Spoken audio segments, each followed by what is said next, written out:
Hey guys, it's Sam for Digital Meat, and this is a bit of a test, really. This is the first live stream that I've done for Digital Meat, so I'm hoping nothing technically goes wrong. Someone said in the chat already that is this a live tutorial? This is actually an update video. I'm just giving you guys an update to some changes that I've made to the website. So I just wanted to go through those, and I'll take questions at the end as well if you guys got any questions about upcoming tutorials or anything like that, or even what you'd like to see in upcoming tutorials. That'd be good, actually. It would give me a bit of direction. So fingers crossed you can all hear me okay and I've set everything up correctly. Like I said, this is the first time that I've done this. Darkside is in the chat as well. You're right, mate. And yeah, so this is the first stream for Digital Meat live stream, so it might be a little bit iffy. I'm not too sure about the layout yet as well. I've got a few different screens set up. So we've got Lewis in the chat saying you should do a C4D materials tutorial. Do you have any knowledge about Cycles 4D? That's from Pyro Giraffe Studios. I don't actually. I've not looked into that yet. I've been kind of weighing up between Redshift or Octane because they're GPU based renderers and obviously very, very quick, which is good. I've got to be honest, I'm not too impressed with ProRender that's in Cinema 4D, but we'll have to see how that develops as it goes along. But that doesn't mean that I'll, even though I'm looking to Redshift or Octane or Corona even, that doesn't mean that I'll stop doing tutorials about the physical render and just the renderers that are included within Cinema 4D, because I think they're a really good place to start, really. Anyway, so what render engines do I recommend? Definitely Redshift. And now that Maxon, the company who makes Cinema 4D, have purchased Redshift, I should imagine there'll be deeper integration, and that's probably the direction to go, to be honest. But that does make sense, but it remains to be seen, doesn't it? So we'll just have to see how things develop. So what I think I'll do then is just go through the changes I've made to the website and give you guys the information about that. And if you guys have got any further questions at the end, you can ask me. So yeah, let's have a look at the website then. I just blacked out there for a minute. Duh. Okay, right, let's have a look. I've got a couple of different screens set up, but like I said, I don't know if this is the layout I'm going to go for. But as you can see, I've got me large in the screen there. And oh my god, you are so handsome, says I don't know how to pronounce that, Marswe. Thank you very much. We've got, again, I don't know if I'm pronouncing this correctly. I think it's Tufan or Tuffen. My question: I am a beginner. How can I learn C4D so that I can model some models or creating shop product videos? CGIFX, how can I come to this point? Sorry for my English. Well, there's plenty of tutorials on my site that will cover all of that. In fact, I'll show you in a minute when I go through the website changes. You'll see the tutorials page. You can filter all my tutorials from by category. Jesus Christ, I'll learn to speak in a minute. Yeah. So yeah, you can filter them all by category, and actually in the Prime members area of my website, I've got a hard surface modeling sort of course there as well. It's not fully fleshed out yet, but there's some really good tips and stuff in there.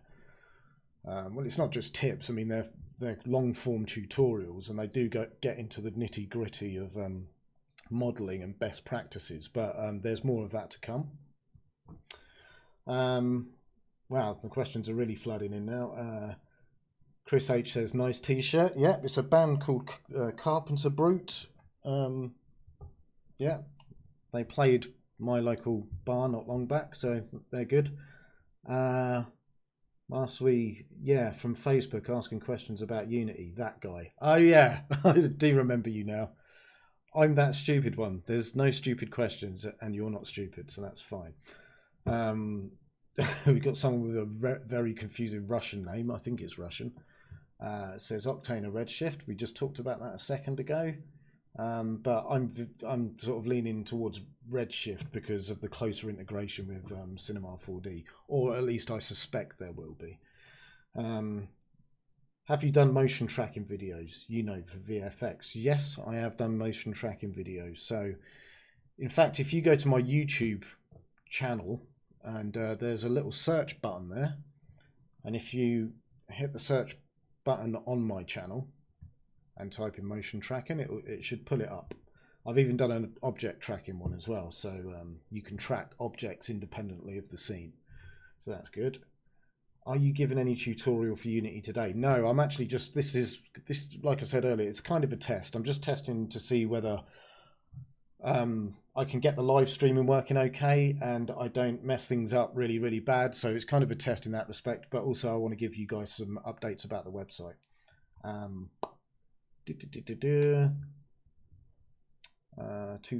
Tufan says, I already saw many tutorials, but nobody go deeper to practice all about modeling or something like that, or effectors and Mograph. It's funny you should say that, because in the Prime members area of my website, you can get access to that if you buy the Prime members product in my store. It'll basically give you access to the Prime members area for 12 months, and it's $20. So, you know, for the price of it's pretty cheap, really. You know, $20 spread over 12 months. It's not bad. But in that Prime members area, I'm actually going to be starting a Mograph series. So, you know, we're literally going to start from just dealing with cloners and stuff like that and build our way up to complex scenes and how you can do all kinds of different things with Mograph. It's really, really powerful. And I've not really touched a lot. I mean, I have touched on Mograph in my tutorials before, but I think it would be good to do it as a series. So that would be good.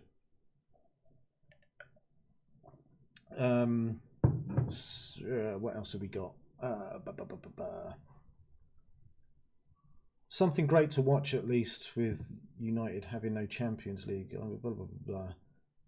I'm not that into football, I'm afraid, dude. Sorry, I know that's a crime, but, you know. Hi, sir, can you teach me how to get a hologram in After Effects and animation in Cinema 4D Redshift render? Answer, please. Oh, wow. I mean, that's not something you can answer quickly, but yeah, it can be done. I'd probably do it in Cinema 4D. Well, it depends. Do you need to track your footage first? That's what you need to be asking. But yeah, it's doable. I'd probably use the hair render for that, actually. It sounds weird. In fact, I might do a tutorial on that in the future, because the hair render can be very, very powerful when it comes to like UI elements and all that kind of thing. Yeah, so that can be done, and then you can just render out everything with an alpha channel, bring it into After Effects or whatever program you're doing. Okay, one more question, then I'll get on with the video, because I haven't even started yet. I'm sorry for not doing my research beforehand, but I'm about to try some human modeling, and I was wondering if you'd recommend ZBrush if you tried it before in this context. Now, this might sound mad because, you know, I'm a 3D guy, but I haven't actually used ZBrush yet. And it's mainly because I don't really deal with a lot of character stuff. But it's definitely something that I want to look at. From what I hear, the Cinema 4D sculpting tools are good, but in comparison to ZBrush, they're lacking, to say the least. I mean, relative to ZBrush, you know, ZBrush is a lot more powerful. So that's definitely something I'll be having a look at. But like I said, I don't do a lot of character modeling. So, but then again, it could be used for other things other than that. So definitely take a look. I track, but it's not animation in Cinema 4D Redshift. I'm not quite sure what he's saying there. Nice. So we'll look at this on your website. Tutorials like creating real environment for VFX is my wish. Okay, well that's a good point, because I'm actually going to be doing a series on a great plugin made by a company called 3D Quakers, and it's called Forester, and it is absolutely brilliant for organic meshes and foliage and all that kind of stuff. Trees, plants, grass, you name it. So you can really build up a proper landscape. So that's definitely worth a look at. You can find that on the website. So 3D Quakers, the plugin's called Forester, and I believe it's available for Cinema 4D and, if I remember correctly, Soft Image, which is now dead. I can't remember.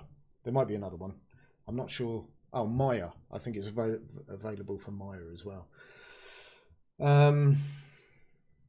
Sir, can you tell me the differences between Enlighten and Progressive CPU? Do I need to bake the light with Progressive CPU, then change to Enlighten and use real-time lighting? Now, I think you misunderstand what these two different things do. And I gather you're talking about Unity now as well. Yeah, okay. In simple terms, the progressive renderer does what it sounds like it does. It's progressive, so it builds up.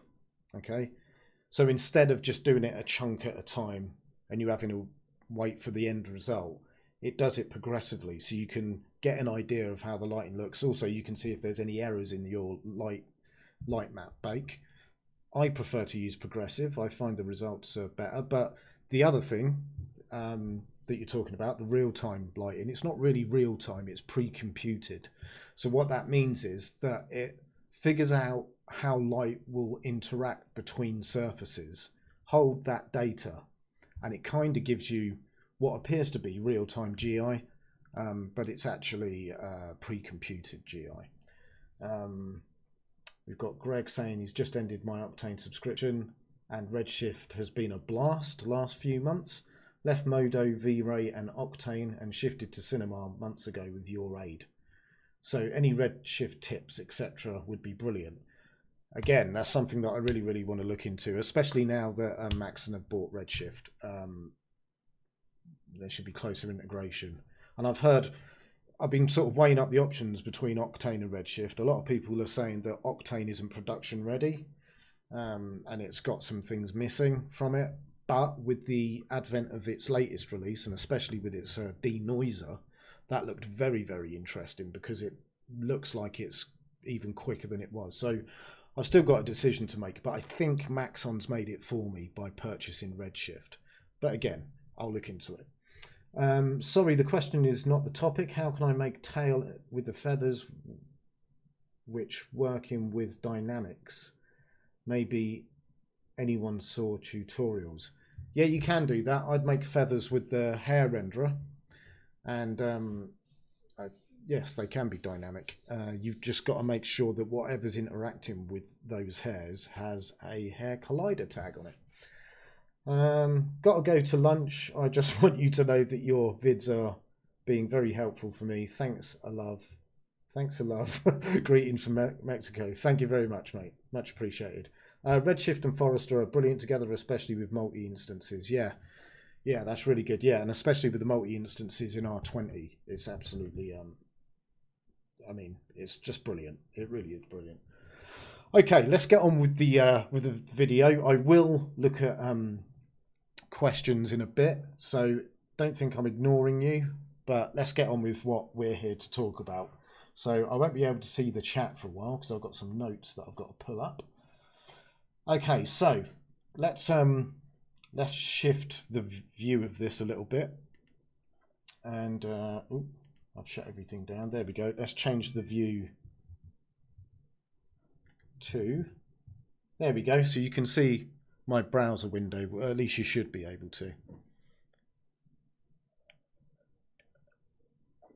Okay, so made some changes to the website.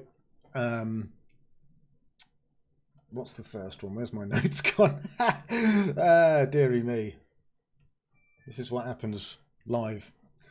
Okay, so caching is the first thing that I want to talk about. I've implemented this recently. So what that means for you guys is when you go to digitalmeet.uk, it should be super quick now. So the first time that you visit the site, you might not notice any difference. And that's because on first load, it has to, do its thing kind of thing. But after it's first loaded that page, you should get results like this. So this is the home page, and if I click on blog, super quick. It used to hang a little, and same with the tutorials page. That opens up nice and quick now, and even the tutorial posts as well. Oh, and while I'm here, it'd be good to see you guys actually chatting in the comments section on the tutorial post as well. I realise a lot of you actually watch these on YouTube like you're doing right now. But yeah, it'd be good to get some conversations going on in the comment sections of tutorials on my site. I'm always about there, so I'll always answer questions and stuff like that. So yeah, feel free. Okay, so like I said, website caching, a lot quicker. Pages load super quick now. Like I said, the first time you load the site, you might not notice any difference, but then when you reload again, it will be super good. What else? There's separate caching for logged in users. And this is mainly because I have a members area on the site. So that's the Prime members area. So the site will be cached as normal for logged out users or any visitor that's not logged in. And so that'll be using one set of cache files. And for each logged in user, it uses a separate cache. So it's just a way for me to make sure the right users are accessing the correct parts of the website. So that probably has a lot more prominence for those that are Prime members. Obviously, they don't want the Prime members area being cached and then delivered to logged out or logged in users that shouldn't have permission to be in that area of the site. So that's why they're separate caches. I don't know why I'm telling you the technical details. All you need to know is the site is super quick and there's separate caching files for security and all the rest of it. Okay, so the other thing that I want to talk about, Google Plus. Google Plus is dead as a doornail. So because of that, you'll notice that in the sidebar now, my follow Digital Meet buttons that we've got here are missing the Google Plus link. I've actually replaced it with my LinkedIn button. So Digital Meet's got a LinkedIn page, so you can go there. I post tutorials there, and you can comment and all the rest of it. So yeah, Google Plus is gone. It's also gone from, let me just open one of these up. It's also gone from the sharing as well. You used to be able to share to Google Plus. So it's gone from the share buttons underneath my tutorials. So it's just Facebook, Twitter, Pinterest, LinkedIn, and Tumblr, is that? Yeah, Reddit. I don't use half of them. So it's also gone from the bottom of my footer as well. There used to be a few more bits and bobs in the footer, but I've just replaced Google Plus with a LinkedIn link now. Okay. So, yeah, the sidebar. So let's go back to the blog. You'll notice that this live stream isn't displaying correctly, and that's because I'm actually live streaming now, so it doesn't really know how to sort that out. But when the live stream's finished and it actually turns it into a proper video link, it will look like this. So this is the blog page, and this is where I'm basically going to be putting the live streams. I'm also going to be putting the anything that catches my eye, really. Like I put this Creating the Spider-Verse link in there. I've also got Love, Death and Robots. If you haven't seen that, it's on Netflix. It's fantastic. The animation's great. All kinds of things that catch my eye. Music videos and stuff like that. That was a cool music video, and so was that. So lots of animation, lots of points of interest. So go check out the blog. So back to the sidebar. Where did we get to? Google Plus being dead. Oh yeah, the sidebar's been updated. So the Follow Digital Meet buttons in the sidebar animate correctly, but more importantly, when the web page is resized, they act accordingly. they used to stack up in a weird way, and they don't anymore until you get down to tablet size and the sidebar disappears. So yeah, those social share buttons have been sorted out. Also, you'll notice that the buttons in the sidebar area are no longer static.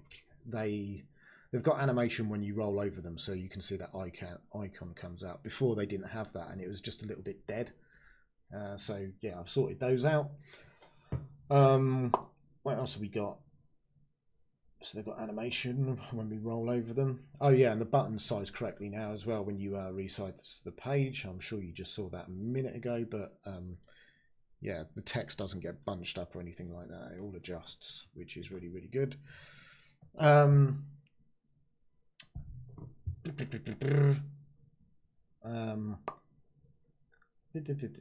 Sorry, just looking at my notes. Oh yeah, right, okay, so in the sidebar now, it's a lot prettier, basically. It was a little bit, I don't know, it wasn't as pretty. There wasn't as much colour. There's a lot of teal in there, obviously, because of my logo and everything. And there wasn't much going on, but now we've got these links to other pages. So I've got this tutorial link here, and I've got a button to support Digital Meet as well. It'll take you to the support page where you can donate to us. The free plugins page, so you can get to all this stuff via the menu bar at the top. But if you're looking at a tutorial post and you see something in the sidebar that catches your eye, it means that you've got a direct link to that, which is good, and I think it's a lot prettier.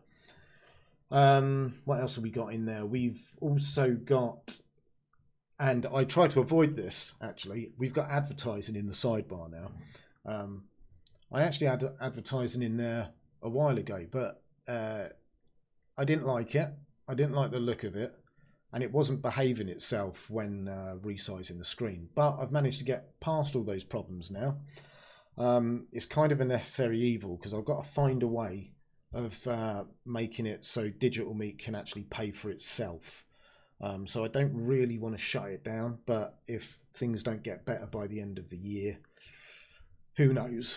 But yeah, so it's a desperate effort to keep Digital Meet going, pretty much. So yeah, I've got ads in the sidebar now. I'm quite happy with them there because they're non-intrusive. They don't get in the way of the content, and I'm hoping the better the search stuff get. Well, I'm hoping that the adverts become more relevant to the site as we go along. I mean, we've got a couple of holiday ones there, but hopefully it will start picking up on the language of the website. There seems to be a lot of tech stuff in them actually, which is maybe good for you guys if you're looking for new hardware or whatever. Now this is the big one, the newsletter sign up. So basically I've got a MailChimp email list, and the way it used to work is when you signed up for a free account on Digital Meet, so you just go to the account section. It would ask you to log in, or you could register. So you go to the register page and you can register for a free account. And what that'll do is it'll allow you to comment on the tutorial videos and stuff like that. You must be logged in to do that. The reason I've done that is to stop spammers and bots and stuff like that. So you need an account to, comment and whatnot. But once you've done that, so the mailing list, the way it used to be was when you created a free account on digitalmeet.uk, you would be automatically added to my mailing list. So that meant that I could email out updates to you about tutorials that would be released that day. It'd be especially helpful to my Prime members on the website, because they've got no way of knowing when a new tutorial goes up or not. So it was really helpful for those guys, because it means that I can send out an email just to the Prime members users and say new tutorials up, guys, and they're like, yeah. But the problem is, so like I said, you'd set up a free account on Digital Meet, you'd automatically be added to the email list. But MailChimp put a stop to that. They basically said that you can no longer do this anymore, and it's to do with GDPR. And if you don't know what that is, it's to do with data protection. Well, it's to do with data protection and the wonderful European Union sticking their nose in. So basically, you can't just add someone to a mailing list. They have to verify. So this is why I'm telling you. So if you want to be on the mailing list, I put this thing in the sidebar now, so you can put your first name, your last name, and your email address, and just hit the subscribe button, and you'll be subscribed to the mailing list, and then you'll get emails about well, everything and anything to do with Digital Meet. What I plan to do is, so I've sort of separated out users into two sections, really. So, well, three. I've got emails that I'll send out to all users. I've got emails that I'll send out specifically just to Prime members, and I've also got emails specifically just for the free account users on Digital Meet. But I'm also going to start sending out details about what's in the Prime membership area to users that aren't Prime members. And I think I might even make a little video, little short video to dump on the end of my tutorials, just to give you an idea of the stuff that's in there.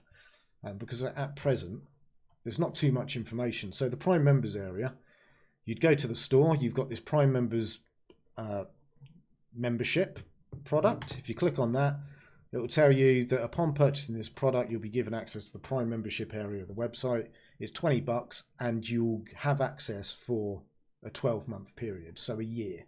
So $20 for a year isn't too bad. And in there's hard surface modeling stuff. There's a load of espresso stuff as well. So we start from zero pretty much and then build up. Having a look at espresso.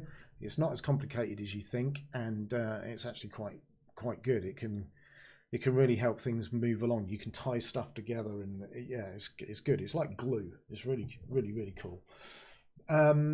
What else is in there? Yeah, there's a load of other stuff, but like I said, it's not very helpful if you haven't got access to that area, so you can't see what's in it. So I'm going to start making some videos to dump at the end of my tutorial. So at present, I think I've got a little video clip that says, oh, follow me on social media and blah blah blah blah, all that kind of stuff. So what I might do every sort of third video or so, I'll put a different video in telling users about the Prime membership and what's in it.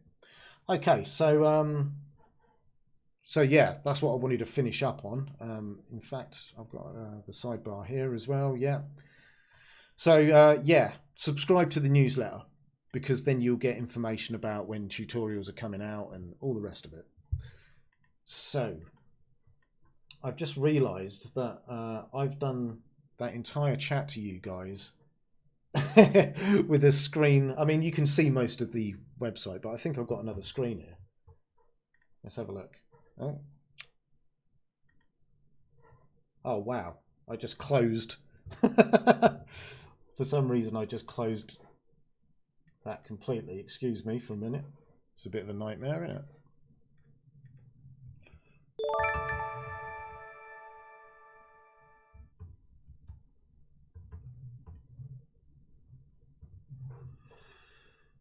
There we go.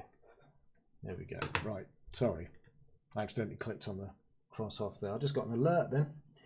What's going on? Carl Fan has subscribed. Thank you very much. Oh, that's something I didn't mention at the beginning, and I should have as well.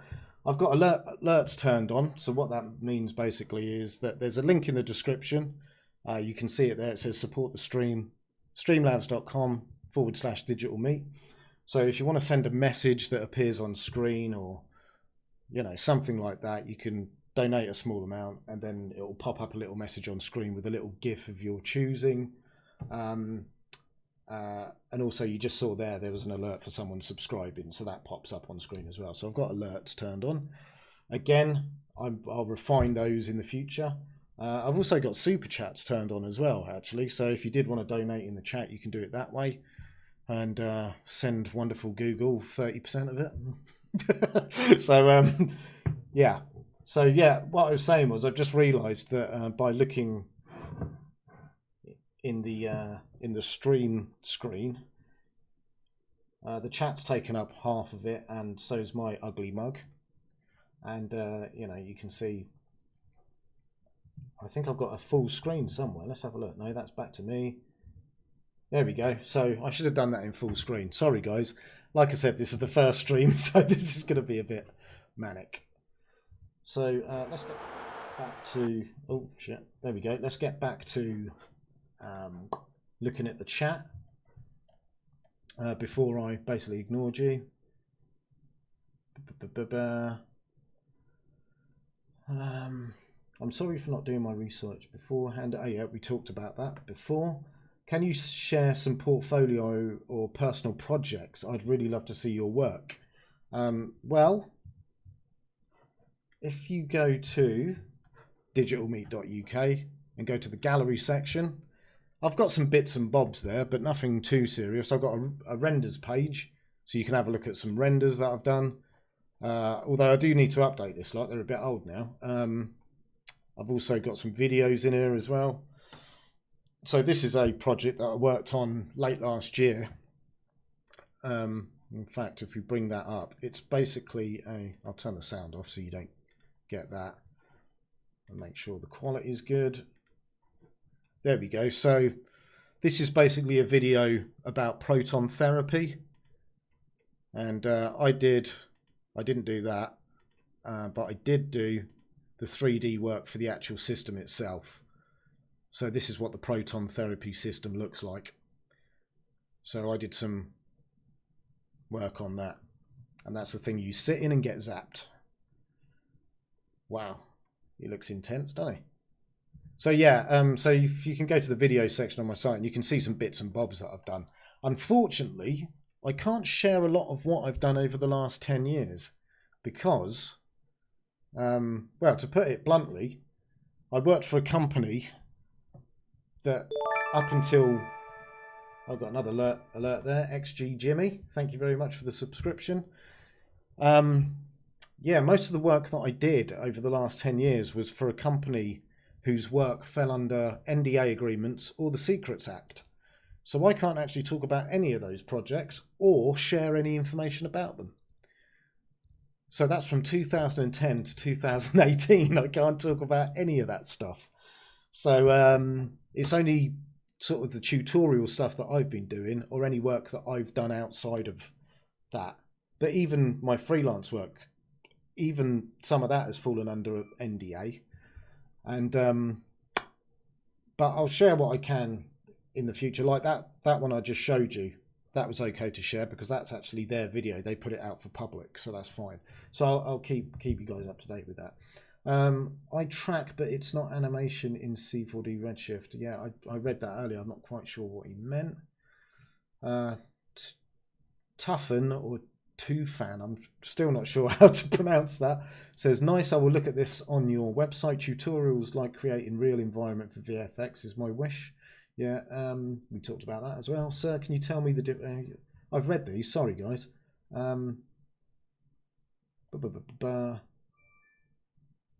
Yeah, I've gone too far. I've had loads of success with a Connect for human modelling. You can pick up a version 2 for 15 quid these days. And a few mods, it's a 3D scanner. Been using what I've learned from you about deformers and other tweaks. It's funny you should bring that up actually, because there's a company, I think they're called, let me just, I think it's IP Soft. No, I'll have a look when I'm not streaming. But there's a company that utilize Connects, but you can only have a maximum of 2 or 3 of them. But it actually does motion capture, their software. So again, I've got a load of stuff on my list that I've been meaning to look into, but I've got loads on at the moment. So like I said, trying to keep my head above water with freelance work. Fingers crossed I can pay the rent.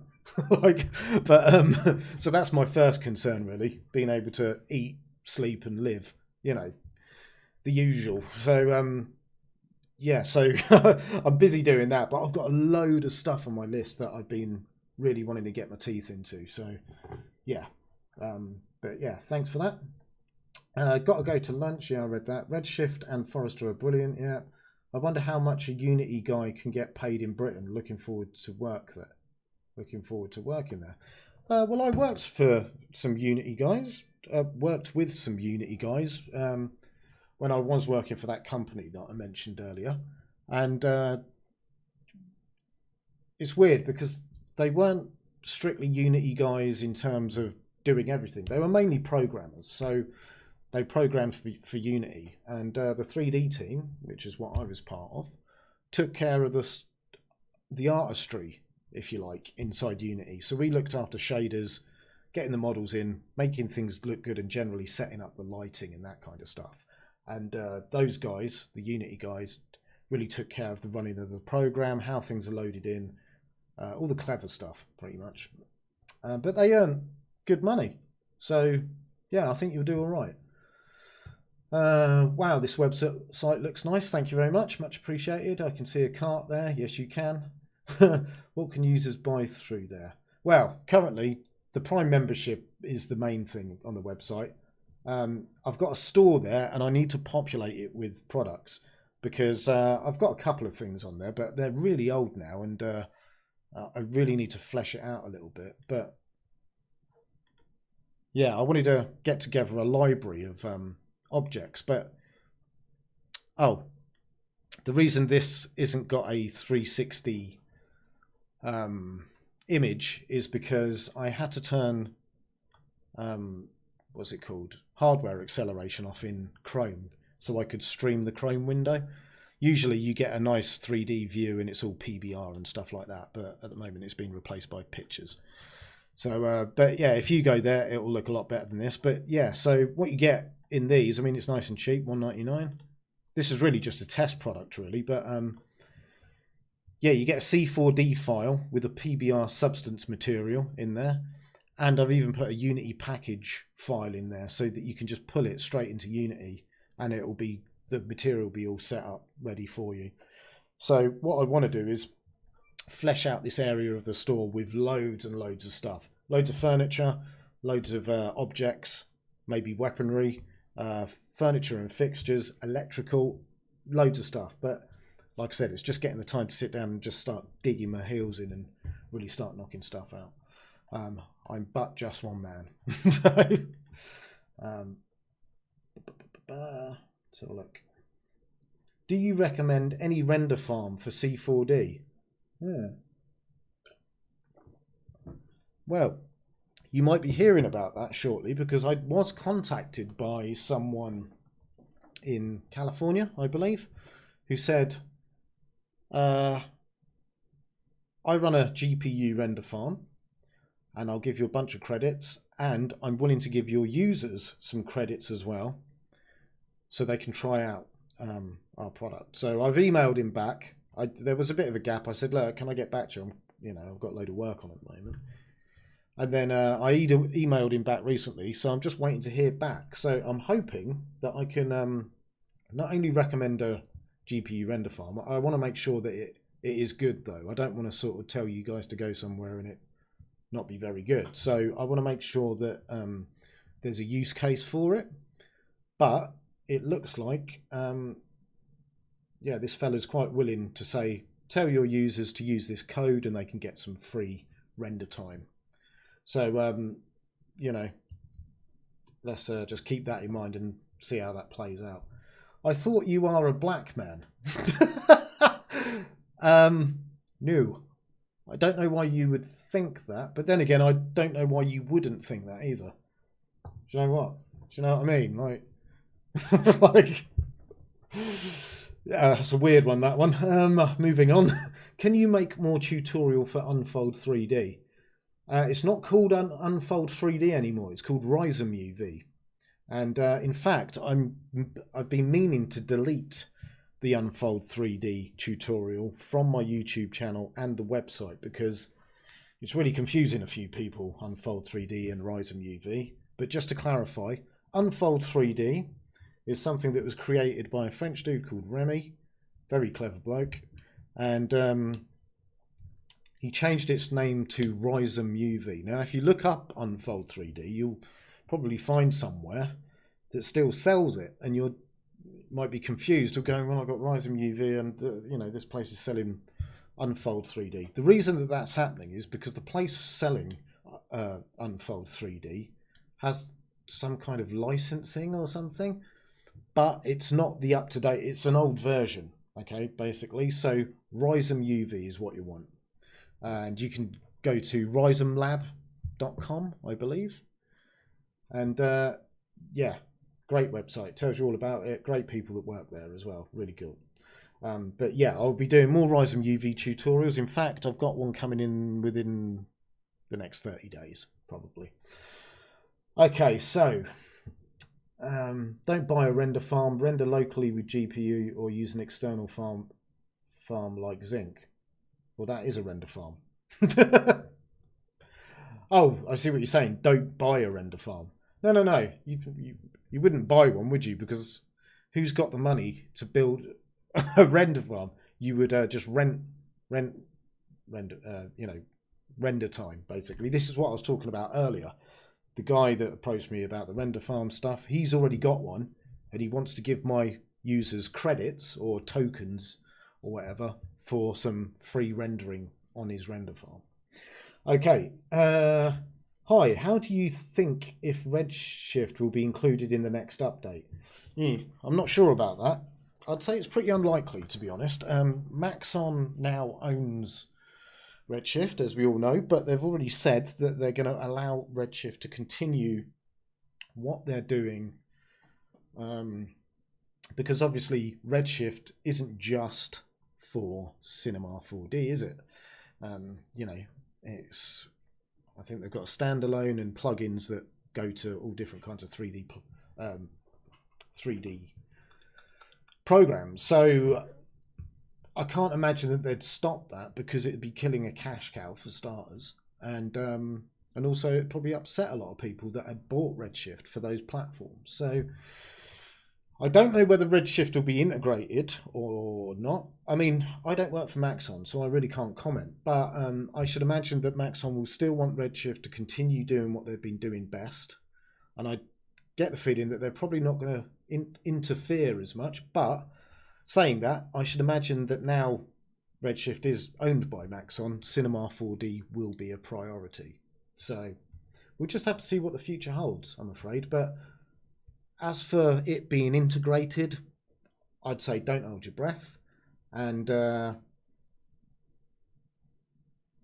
if you're thinking maybe it's included in the next version of Cinema 4D, not in terms of being integrated into the program, but actually included as part of the cost of Cinema 4D, who knows? I should imagine you'll get a huge discount off of Redshift. I mean, I saw something recently. There's a sale on at the moment. If you buy Cinema 4D, you get a discount on Redshift. So go check it out. Okay. What is good for rendering in C4D, Arnold, or V-Ray? I quite like Arnold, actually, and as far as CPU renderers go, because that is a CPU renderer as far as I'm aware, yeah, it's great. Although, didn't Arnold get bought out by Autodesk? And I'm actually surprised, because I expected Autodesk not only to incorporate it into as its renderer, because I think in 3ds Max, I'm not sure about Maya, but in 3ds Max they basically canned, what were they using before? Mental Ray, I think they were using. They canned that, and rightly so. It was getting a bit long in the tooth, a little bit old, and they replaced it with Arnold. And I think largely what Autodesk have done, they've sort of not interfered, which is nice, really, because, well, we all know how it turned out for Soft Image. They bought it up and then killed it, didn't they? So, but yeah, it looks like they've bought out Arnold and sort of gone, well, keep the same team you had, do what you were doing. We don't want to interfere because you know it's a good product. So yeah, I quite like Arnold. V-Ray, I'm not too keen on. I mean, if I was going to go down that road, I'd go Redshift or Octane, to be honest. And out of those two, I'm leaning towards Redshift. I registered just now, Arnold. Arnold takes some time, but the result is nice. Yeah, it is. I think it's... I can't remember if it's completely unbiased or you can choose between unbiased and semi-unbiased. I haven't used it for a while, so I don't know what changes have occurred.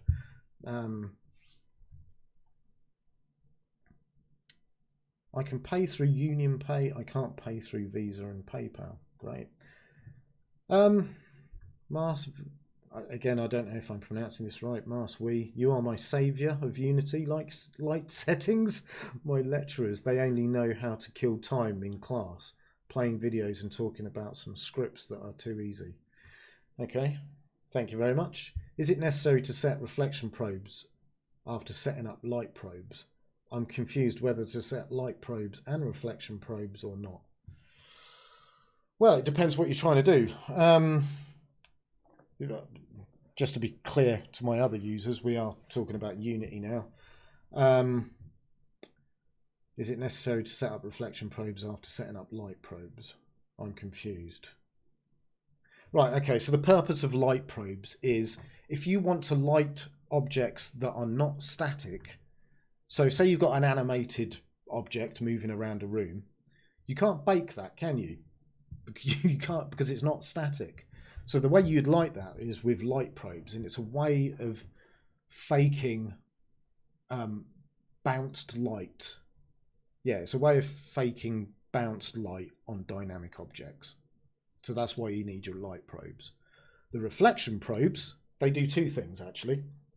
You'll notice in Unity that you've got a sky object in there. It's like a environment, and in there you can dump an environment map like HDR or something like that, and that actually provides ambience to the scene. So do reflection probes. A lot of people don't realise this, but and a lot of people do as well. But the reflection probes provide ambient lighting. So say I've got a room that's like an oblong, and I set up a reflection probe in the middle of it and set up its bounds and make it box projected. Not only is it providing ambience to the surfaces in the room and all the objects in the room, but it also reflects, it also bakes a reflection as well. So it does two things. Okay, get Redshift now. If it does eventually get implemented with C4D as a package, then you will already be set up as already be a step ahead. True, yeah, that is true, and I can get familiar with it. In fact, I was thinking about because I grabbed a Redshift demo, I think, and I was actually going to write to Redshift and say, am I okay using a demo in tutorials, or is that against? I was going to email them about that. Russian name that I can't pronounce. Thank you. And what inspires you to make tutorials, and especially to share your knowledge for free with the community? I'm making some tutorials as well, but I have some problems with sharing this knowledge. I don't know. I suppose it's personal excitement, really. If I learn something and it's cool, and or I figure out how to do something, it's like, I bet there's people out there that would want to, know that. On the other side of things, you're saying you've got some problems with sharing that knowledge. I don't really have any problems with sharing the knowledge, but I'm having some problems with the free part.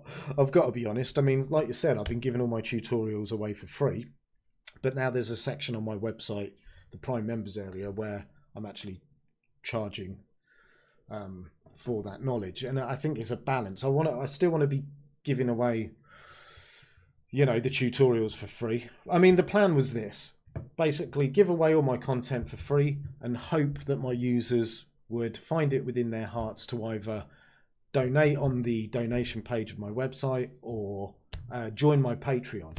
I think I have about 14 patrons. And I think the maximum I've ever had on Patreon was about 19, something like that. So out of the thousands of people, I get about 45,000 views a month on YouTube. And of those people that watch the tutorials, 18 deem it worthy to join my Patreon. So like you said, I mean, I'd like to give away all my stuff for free and just have people donate on my Patreon or whatever, but unfortunately people don't want to. So that's why I've set up the Prime members area on my website, because I've got to do something. I can't keep Digital Meet alive like this forever. So, okay, so what else have we got?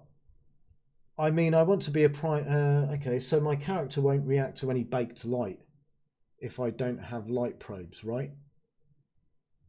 Right, okay, so he's got a character in the scene, so obviously something that moves, and it won't react to any baked light if I don't have light probes, right? Correct, but what you can do, and I did a tutorial on this, you can have mixed lights. So what that means is, if you set a light to mixed and then bake the scene, light from that light will be baked into the static objects, but it'll also put real direct light onto dynamic objects. And then you do probes, and that fakes the bounce light for dynamic objects. So what you've then got is static objects are completely baked. Moving objects receive direct light from that mixed light. So the mixed light does baked and real time, but only dynamic objects get that mixed light, if you like, and you get the light probes. Okay, so then he says, I mean, I want to be a Prime member, but I don't have PayPal account in my country. Well, that's the only pay gateway I've got at the moment, so I'm really sorry. What country are you in? What country are you in that doesn't have PayPal? Well, I should imagine it might be somewhere like the Ukraine. Greece as well had some problems. Greg says, take care, mate. Loving the new site. Enjoying redshifting. You won't regret it. I'll definitely check that out. Thank you. Thank you for joining me on the live stream. My name is Constantine. Okay, and thank you for your openness. No problem. The Russian name that I couldn't pronounce then was Constantine. Great. Okay, so that actually is the end of the chat. There's nothing else to. There's actually nothing else in the chat to say. I don't think that was too bad of a first stream. In future, what I might do is a Q&A and actually have C4D open. In fact, if I open Cinema 4D now, I'm hoping that it will be displayed in the stream. Daryl says, love your vids. Thank you very much, mate. Oh, you're in China. Got you. Okay. Marsby says they're in China. That's why there's no PayPal out there. We've got Rai Mascura is in Mexico. Greetings to Mexico. We use Alipay instead, which is popular in my country. I don't even think that's an option for me to set up as a gateway. I'll look into it. But we've got Daryl in Fort Lauderdale, Florida. Nice, thanks for joining us. And there should be a, if I shut down the browser now. Yes, okay, so I've actually got the stream set up correctly. I was a little bit worried that it wasn't actually going to show Cinema 4D in the stream. So this is a good test for that. So as you can see, it's running very, very nice there. And obviously to make things easier for you guys when it comes to seeing that stuff, we can go full screen. Alerts will still work. So if I do a test alert now, it should pop up in the corner. Yeah, so all of that stuff still works when you're on full screen. So that's good, good, good. So let me just pop back. Daryl said he quit my advertising. I'll be able to talk in a minute. Quit my advertising agency job to focus on C4D. Well, but surely working in advertising, I mean, you'd... Well, I was going to say, C4D and motion graphics, that's used extensively in the advertising industry, so you never know, they might want you back. But yeah, good for you. I mean, I did the same thing. I had a job. I was actually a lab technician for half a decade. Let me just get my window back. Yeah, I was actually a lab technician for half a decade, maybe a little bit longer than that, actually. And it was killing me inside. It was killing my soul. So I quit. And that was in 2009. In fact, my girlfriend said to me, this job is making you miserable. Just quit. It's not a prison. And I went, yeah. All right. I mean, look, in hindsight, I should have had somewhere else to go, but it was that depressing that I just quit. But that's when a friend of mine chucked me a copy of Cinema 4D, and they said to me, I think you might get a kick out of this. So I started toying around with it. And then a month later, I knew that that's what I wanted to do. And there was no looking back. And now it's 2019, and I've been doing it for 9 years. Yeah, 10 years now. Wow, time flies, doesn't it? How do you think how soon render engines will switch to real-time renders? At all, I mean. Well, yeah. I mean, I think we're a way off that yet. I think we're a way off that. Because the difference between real-time rendering and obviously renderers is the fact that renderers actually ray trace. They path trace even. You know, ray trace. And well, it is path tracing actually, and so you get secondary bounces, you get global illumination, and it's all correct, you know, which is why GPU rendering is so powerful, because you get all of that stuff, but it's just super quick. So the difference between actual path tracing and then real-time renderers, which is basically, you know, PBR rendering. I gather that's what you mean, real-time rendering, like Cinema 4D's viewport. That's real-time rendering. But it might get to the stage where graphics cards can path trace in real time. I wouldn't hold your breath, though. I mean, they're pretty quick now, but you still have to wait a couple of minutes for the render to finish. But for them to do that kind of path tracing or ray tracing in real time, I think we were quite a way off that yet. I mean, for that, I mean, if you were playing a computer game, if you were playing a video game of any description, and it was doing that ray tracing or path tracing in real time, I mean, obviously you've got the new what are they called? They're not GTXs, are they? RTX cards. They do. You know, you could say, oh, they do ray tracing, but they're doing a very low resolution version of it and then kind of smoothing out the result. I mean, it does a great job, and it's really good for reflections and stuff like that. But to make useful GI with no flicker, I think we're a long way off that yet. So unless you can envisage a graphics card that can ray trace a scene completely 60 times a second, I think we're gonna be a way off that. I think that card would be on fire. These game engines are getting crazy though. Yeah. I mean, the what they're capable of now is impressive. And I started back. I mean, when it comes to video games, I started back in my first computer was a ZX Spectrum Sinclair, 128k of memory, and the way you loaded games or anything actually was you put a tape in a tape deck, pressed play, and it made all kinds of weird noises, all that stuff. Anyway, I think I've waffled on for too long. I hope the stream wasn't too all over the place. We had a good conversation in the chat. I thought it was all right, and had a look at the website, so let you guys know. But definitely sign up to the mailing list, because like I said, I can't automatically add you anymore because of the EU.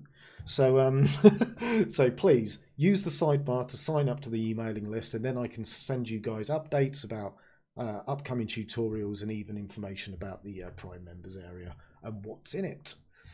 Darryl said my first PC was 16k. Well, that Sinclair that I was talking about, I caught you by chance on my YouTube stream. Yes, that's totally correct. That's totally correct. I know you are now. A few days ago, I was wondering if there was any way to rent a remote PC via TeamViewer to render C4D projects. Yeah, you wouldn't do it that way. Rent a remote PC. Yeah, that's basically what a render farm is.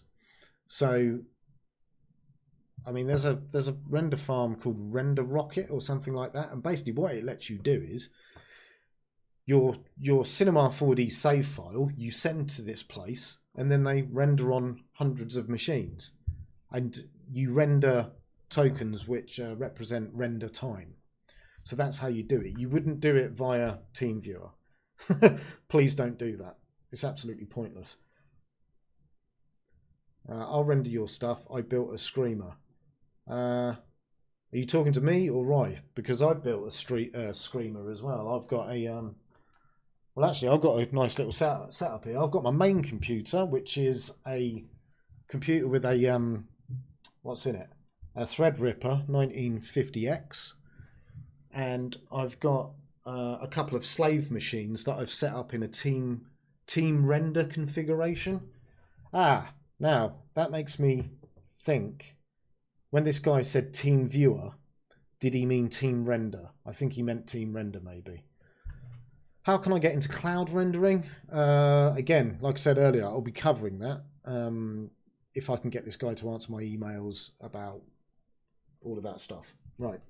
Are we going to see more Unity tutorials in the future, sir? Yes, you will be, because obviously I'm sure you're aware that Unity have made some upgrades to the Unity engine. We've now got the what do they call it? The high dynamic render pipeline or whatever it is. So that's what I'll be looking at next. It just means more realism, whatever realism means.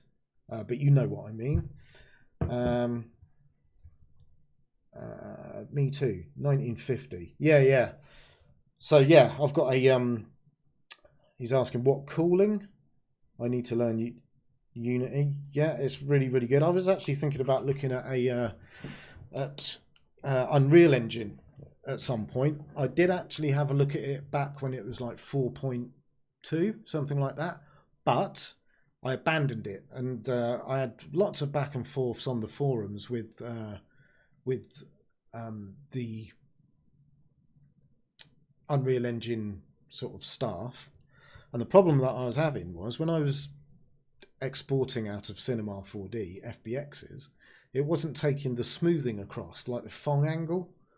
It was just all faceted, and there was no way of getting models into UE4 correctly. And they said it's a problem with Cinema 4D, and I said it wasn't, because it was doing it correctly for 4.1, and then they made changes to the Unreal Engine, and then it stopped working. So we went back and forth. They were saying it was C4D. I was saying it was the UE4 engine.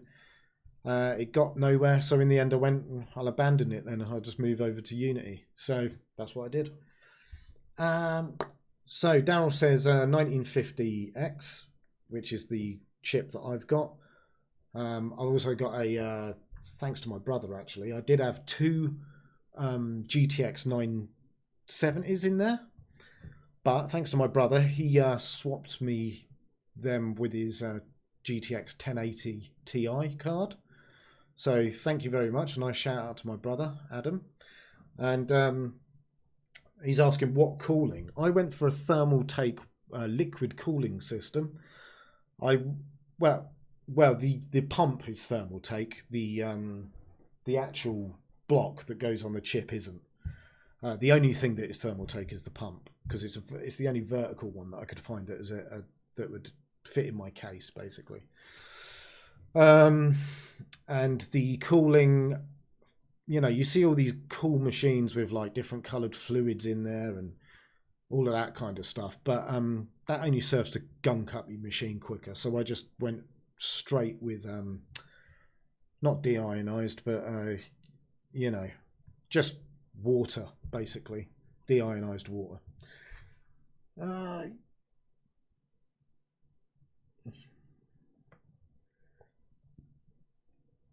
Daryl says, what GPU? I've just said 1080 Ti. Do you have some artist's education? How do you improve your feeling of composition? Well, now you're going to start talking about things like color theory, also, you know, golden ratio, you know, rule of thirds and all that. So everything that I've just mentioned, I'd start looking into because there's a lot of crossover actually with that kind of stuff with 3D photography, Also, the colour of your lighting as well, I've found has a massive impact on the feel of the scene. But yeah, definitely look at the golden ratio because that plays into art in general. Nice, Darren says. Hoping we can be a game developer after graduation, working on final year project. Well, good luck, Mars. Good luck with that. High-low temps. Darren says high-low temps. My idle temps, so it's just sitting there, you know, not really doing a lot. They're about 25 degrees. And when my CPU's at 100%, I mean, and this is the reason why I chose a water cooling solution, because air coolers are great. And when you're rendering, an air cooler will still get rid of the heat, but over prolonged amounts of time. So say you kick off a render and it's going to last a day. That's when an air cooler is just going to gradually keep rising. You want to get that heat away as quickly as possible, and water is a really good medium for that, if not the best. So yeah, high temps, mine sits at about 55 degrees, which is really low considering. But I've got a huge radiator. My radiator on my thing is about this big.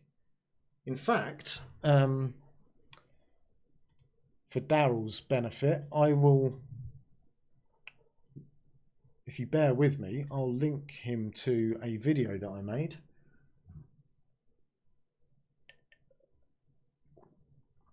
Get cryo fluid. No, nah, water for me. Fibonacci, yes, that's what we were talking about. Daryl's saying 19 degrees, 62 high, then it goes to like 58. Nice. It was a scary build. Yeah, I mean, for me, it was one of the first, well, it's not my first build, but it was my first water cooling build. Actually, it wasn't even my first water cooling build. Before I had a closed loop, but this was my first custom build. So it's not a closed loop. It's, you know, piping that I had to cut. So it was a custom job. But for the benefit of Daryl, sorry, I actually made a video chronicling my journey into building that PC. So, Daryl, mate, I'll put a link in the chat for you. There you go. Right, I am gonna end the stream there. Actually, it was really nice chatting to you guys, though. But now it's just I'm having a conversation with one person, so which I don't mind. You mean the golden section? Yeah, golden section, golden ratio, whatever you want to call it. You know.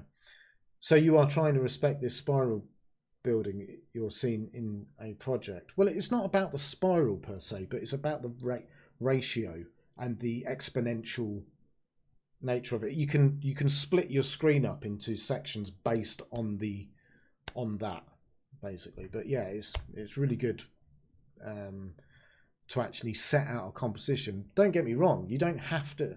It's not a hard rule, but it definitely helps. You know, put things in place, I suppose. I messed up when I got a Radeon Vega FE. They just stopped supporting it.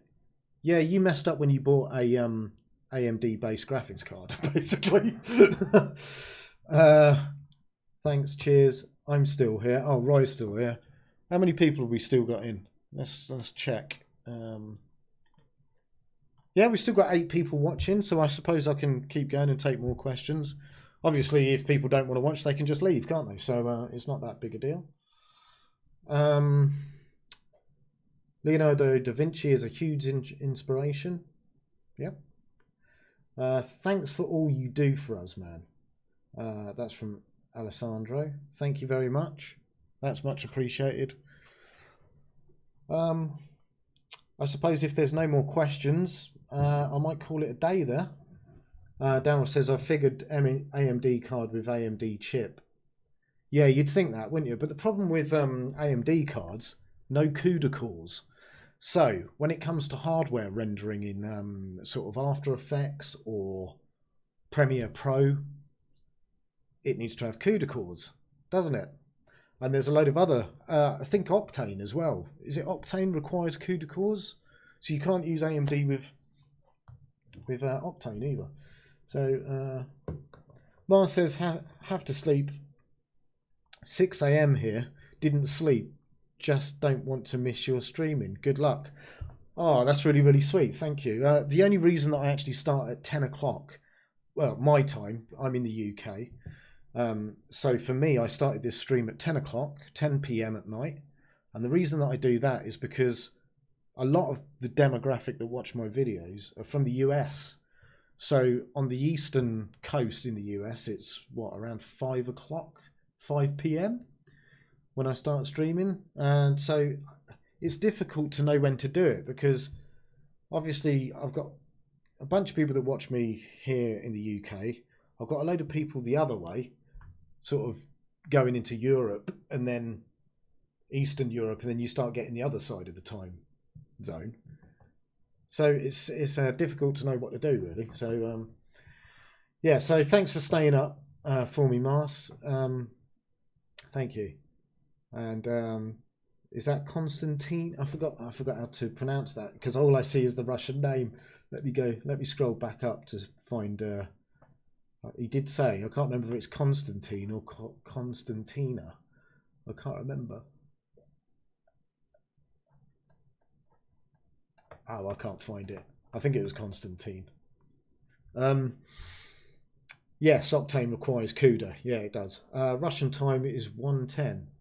Is that afternoon or morning?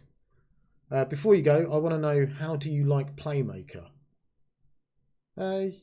Yeah, I like it a lot. I mean, again, I've got I mean, I'm not sure you're aware, but let me find a link for you. But I've covered Playmaker.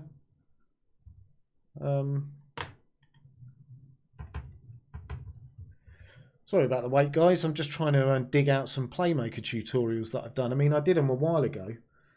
Before I go, I want to know, how do you like Playmaker?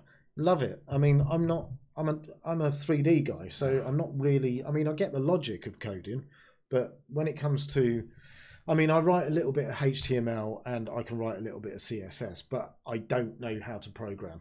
You know, not that deep stuff. You know. I don't know C#, I don't know C++. I would like to know Python at some point so I can then create C4D plugins, but definitely not there yet. And that's another thing on my list that I need to, my ever-expanding list of things to do that I need to look into.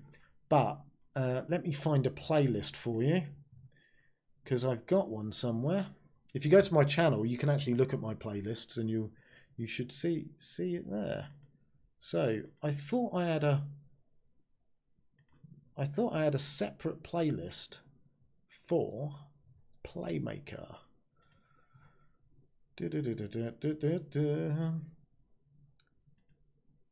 Obviously not. Okay, well I'll just give you a link to the Unity ones, and then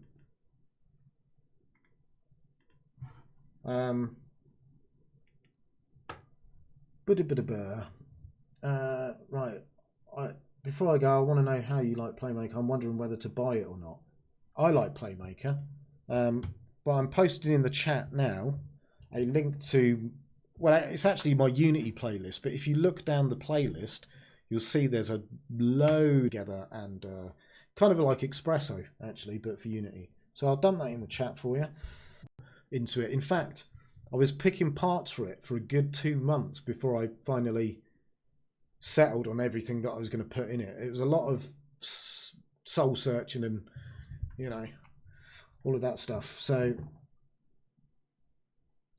I can code, but I don't know why Playmaker is selling so well on Asset Store. Does it mean that I don't need to code if I import Playmaker?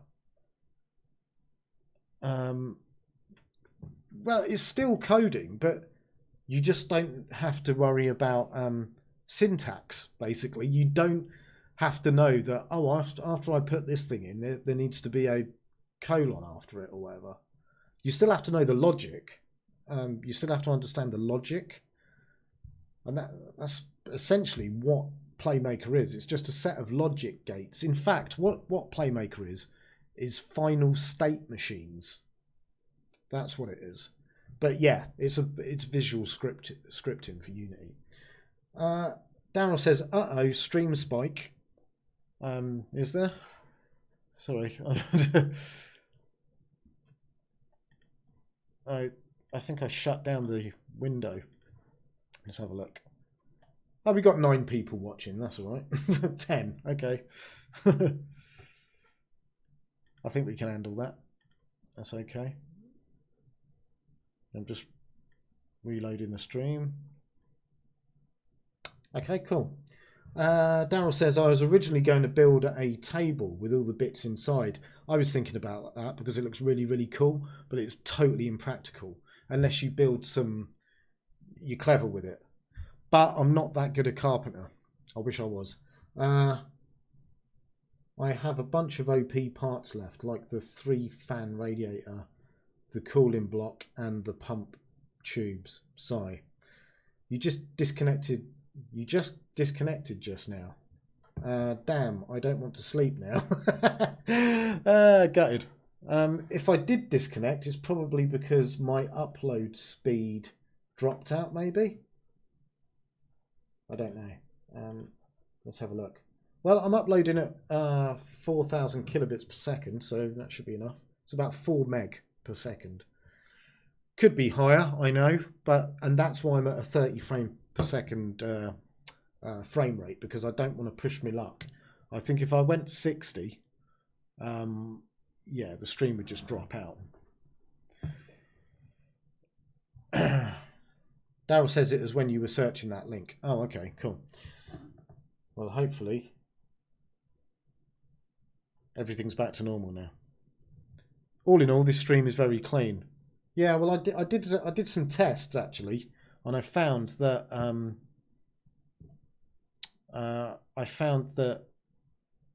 because I'm streaming from the same computer that I'm running C4D from, and I know a lot of gamers have 2 PCs, so they have one handling the stream, and then one that they're actually playing the game on. But I do both. Speaking of which, I've got a second channel as well. In fact, I'll give you a link to that while I'm at it. I've got a second channel called Beef Doctor, and I stream games on that one. So I'll give you a link to that. Let me switch channels quickly. So if you're interested in that, this is where I sort of basically let down my hair and chill out, I suppose. But I like old Nintendo games. So I've been playing, well, I finished. I might go back just to clear up a few bits and bobs, but I was playing The Legend of Zelda Breath of the Wild, and I also I'm just halfway through Wind Waker HD. I'd played it before, but I thought I'd go back. It's a beautiful game. So yeah. So let me put my Beef Doctor link in the chat as well. So there's a link to my second channel.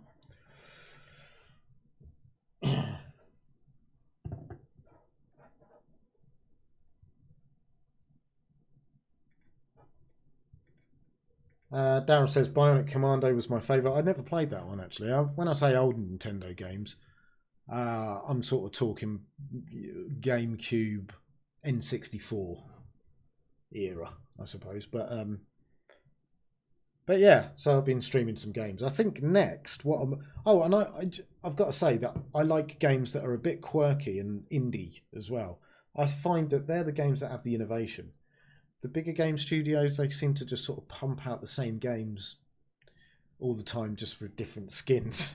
But something that I really enjoyed playing was a game called Lone Sails. I thought the artwork and the music was absolutely beautiful. And there was... what else did I like? I thought was really innovative. You'll see. There's loads on there. But anyway, yeah, that's a link to my channel there. Right, we've been going a good hour now.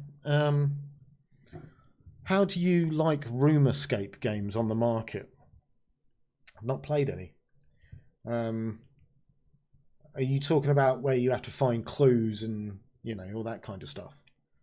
Because you can actually do that in real life, can't you? I know there's places you can go where you get locked in a room and you have to figure out how to get out. Totally agree. Try making an interesting game with 16 kilobytes of RAM. Yeah, I know, exactly. This is what I was saying earlier. Going back to the Spectrum Sinclair 128K of RAM, you know, that's nothing. That's absolutely nothing. Crazy. My final year project is working on that. Cool. Yeah, basically like that. You find clues and everything, and it sort of leads you out of the room or leads you to a key that allows you to unlock the door. Kind of like Thingy. What's that film where he has to cut his own leg off to get out? Saw. That's it.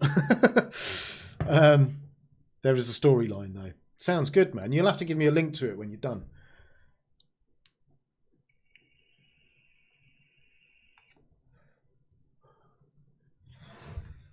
Yeah, okay. So I think I'm going to end the stream there. We've been going an hour.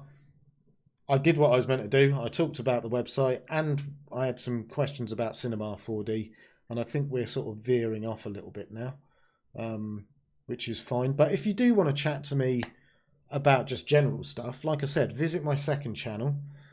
It's basically my shit posting channel. It's where I play games, talk trash, and we can talk about anything in the chat, anything and everything. But I want to keep these streams strictly to C4D and tutorial content, or like this stream, updates with my website. Okay, so Newbold says, I mainly use 3ds Max, just started using Cinema 3D, I think you mean 4D, R20. Good for you, buddy. It's funny because I come from a similar place. Even though I started using Cinema 4D in 2009, I was doing that sort of as a hobby on the side. And then in 2010, I actually got a job for a company. And from 2010 to 2018, even though I was doing tutorials and doing my website and Cinema 4D, at home, and a little bit of work on the side as well, the work that I did for the company that I worked for used 3ds Max, and I can't tell you, I mean, I'm sure I don't need to tell you, Newbold, but 3ds Max is one of the most unstable programs I've ever used in my life. It got to the point where you draw out a box and then it'd go ding ding and it'd say, sorry, Max has to close. And it's like, really? You crashed because I tried to create a box. So I'm really, really, really happy with Cinema 4D's stability, and it's testament to the team in Germany, I believe it is, the Maxon team, the code monkeys, that they really do test their stuff and they make sure it all plays nice. I mean, obviously you do get crashes now and again, but it's rare. It's very rare, and so yeah, big shout out to the Maxon coders, the programmers there, because they do a really fantastic job, and they really, really are careful about, how they integrate stuff together. It's great. Daryl says, nice to see your face finally. I will stay tuned. Thank you very much, Daryl. Keanu Reeves, that's the one. Yeah, I was trying to think of him earlier. I'm learning Espresso now and learned some basics of it, but now can't make the next step. Most tutorials I can find are too long and complicated, and my hands are failing. Or yeah, I think that's what you're saying. Like I said, there's a Prime members area on my website. You can go to my website at digitalmeet.uk, and on my site there's a Prime members area there, and I'm adding content to it all the time. But yeah, so if you become a Prime member, there's some Espresso tutorials in there. Okay, Daryl says Espresso is super awesome. Yeah, it's really, really handy. Jesus, Control RS, Control S. Oh, save. Right, okay.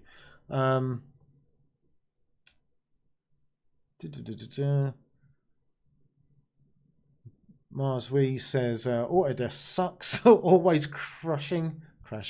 However, I need to model with Maya.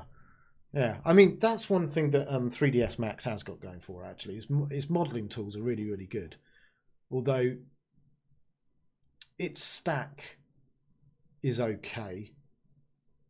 But going back through it, once you start stacking stuff up, when you go back through it, that's when problems arise, and that's where bad things can happen.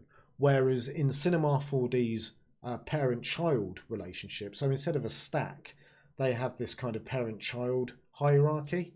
I've never had a problem with that. It always just seems to work. There's lots of things you can do to keep it completely parametric as well. It's so good. Back from lunch, what did I miss? Just me talking to the chat, really, mate. You missed a century. Everything. Damn it. Well, you can go back through, can't you? Translate to CNC like Autodesk. Daryl, does C4D translate to CNC like Autodesk? I don't think it does. Although, saying that, Cinema 4D R20 has got lots more support for CAD files and all that kind of stuff. But I'm not sure about CNC. If you're talking CNC, you're talking more like SolidWorks and that kind of stuff, aren't you? But what's the files extension for CNC files? You know, files that you'd send to CNC. Is it literally .cnc? If you let me know, I can tell you if there's any support. Hello, yeah, the non-destructive modifications in C4D are cool. The stack in 3ds Max can get irreversible. Yeah, it can. It can get to the point where you can't go back through it very quickly, actually. Or 3D printing, STL. Yeah, Cinema 4D supports STL. So let me just give you a quick rundown of its export. Bro, your hair tut saved me big time. You're awesome. I can't remember doing any hair tutorials. Maybe I did.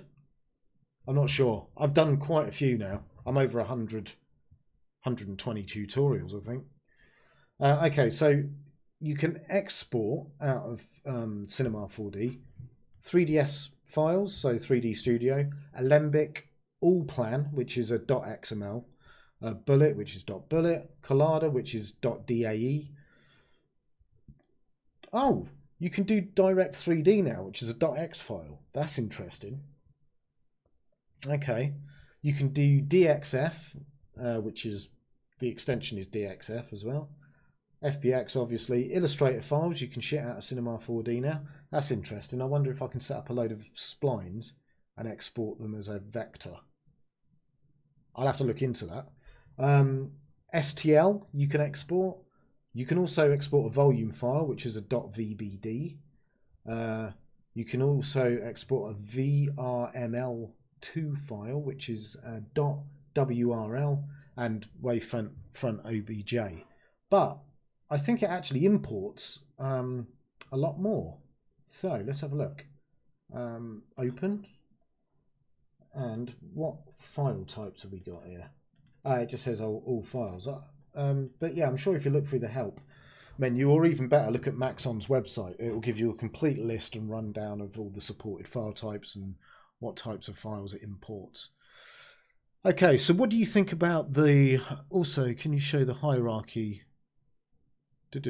Bro, Mars V. Also, can you show the hierarchy of C4D? I'm not quite sure what you mean by hierarchy. Are you talking about the parametric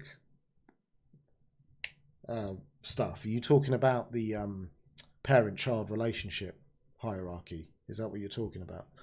Okay, so what do you think about the Mac platform for 3D now? C4D has been good in the Mac, but what about all this new GPU renderers requiring NVIDIA? I've never used a Mac. Never. And I never will. Because, I mean, back in the day, the reason that I didn't was cost. Okay, you're getting something that is beautifully designed, and it has a design language, if you like it, and it's very smooth and nice angles and all the rest of it. But I don't give a shit about any of that. I'm all about function. Is it going to do what I need it to do? I don't care. if it's, I mean, obviously you care about build quality and things like that, but I'm not going to pay a premium just because some tosser made it look good. So, you know, and like you said, it wasn't really about, it's about function for me. And the nice thing about PCs is that you can swap parts in and out. And if something goes wrong, I can take out my RAM and replace it. I don't have to take it to a Genius or whatever because it's been welded to the motherboard, you know. So no, I don't use Macs. I never will. And I mean, if you look at Nick from Grayscale Gorilla, he's very recently, in the last month or two, switched over to PC because, as far as I'm concerned and he's concerned, it looks like Apple have basically turned their backs on creatives. They're not. I mean, the driver support as well for the GPUs is terrible. So, yeah, Marswee says, I want to see the differences between Maya and C4D. C4D hair tuts, you got a whole playlist on this YouTube channel. Have I? I don't think so. I think you're thinking of another channel, mate. This is Digital Meat. Yeah, I don't think that's me. And then, unless you're talking about dynamic splines and you're getting confused, I don't know. I love C4D. You start digging around, next thing you know, it's 4 a.m. Yeah. It is like a wonder hole. It's really good. I mean, the things you can do with it are just incredible. I mean, I don't want to suck Maxon's balls too much, but really, you know, what a great company. And they're not half-assed. They really do sort of make sure they don't release a product, half a product. Do you know what I mean? Like, if in the next release of C4D, if they're going to put something in it, it's because they'd have tested it to breaking point and they know it works. I mean, sure, you're going to get some bugs. I mean, when R20 was first released, there's a few things in there. They weren't game changers. They were little things. It's like, oh, that doesn't work. And then within the first update, they're all fixed. And it's like, yeah, sweet. So I can't praise them enough, really. I've been using Cinema 4D since version, I don't know, 15, something like that. No, actually, older. What am I talking about? Way older than that. 12. And yeah, you know, it's great. Couldn't catch the word, but you mentioned when you talked about stacking things. Yeah, so basically, in 3ds Max, you have a stack. So what you can do is you say you have a box object, and then on top of that you'd put an edit poly, and then you'd edit some points and stuff like that. And then say on top of that you dumped a mirror object or something, you know. And then on top of that you know, crushed it down to like well, you don't crush it down, but you've got another edit poly on top. That doesn't work like that in Cinema 4D. What you have is, say you've got a box object, you can then put it as a child of another object that changes it. So it's kind of like in a hierarchy that trickles down. Whereas Max is stuff stacked on top of each other. But yeah. What else have we got? That thing. Yeah, that's what I was just talking about. Daryl says PC for life. Couldn't agree more. Couldn't catch okay, yeah, we just read that. I'm glad Nick finally came over to the PC. Well, to be fair to Nick Campbell, is it Nick Campbell? That didn't sound right. To be fair to Nick, he didn't really have a choice, because it was getting to the point where it was like, well, what's the point of me buying a Mac when I won't be able to use Redshift or any other render engine that needs CUDA cores for that matter? And even if you get a card with CUDA cores, the driver support for Macs aren't very good. They're not keeping them up to date.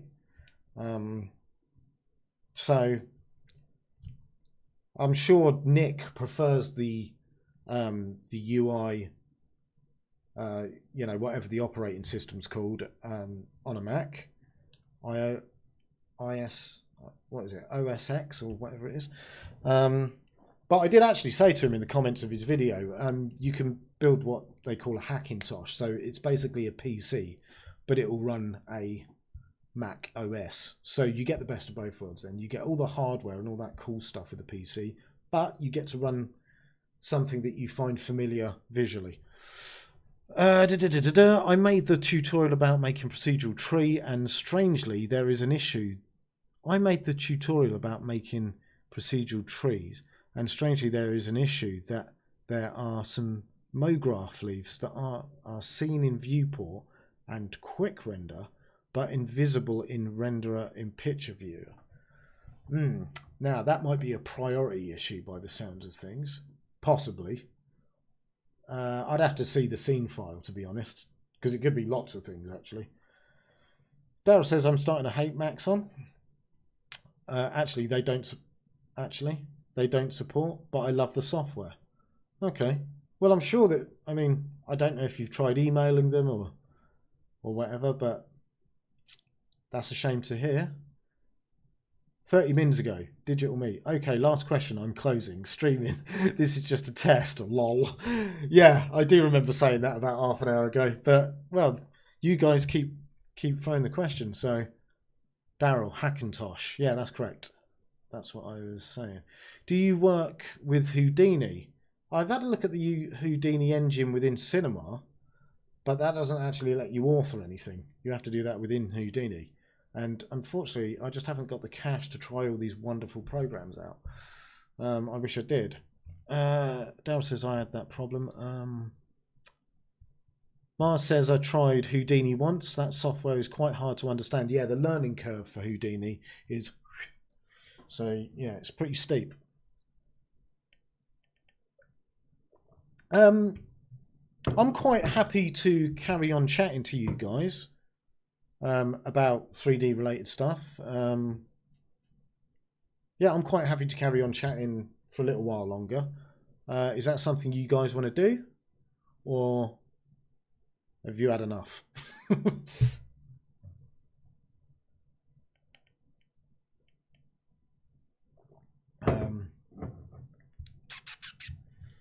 That's something else, yeah.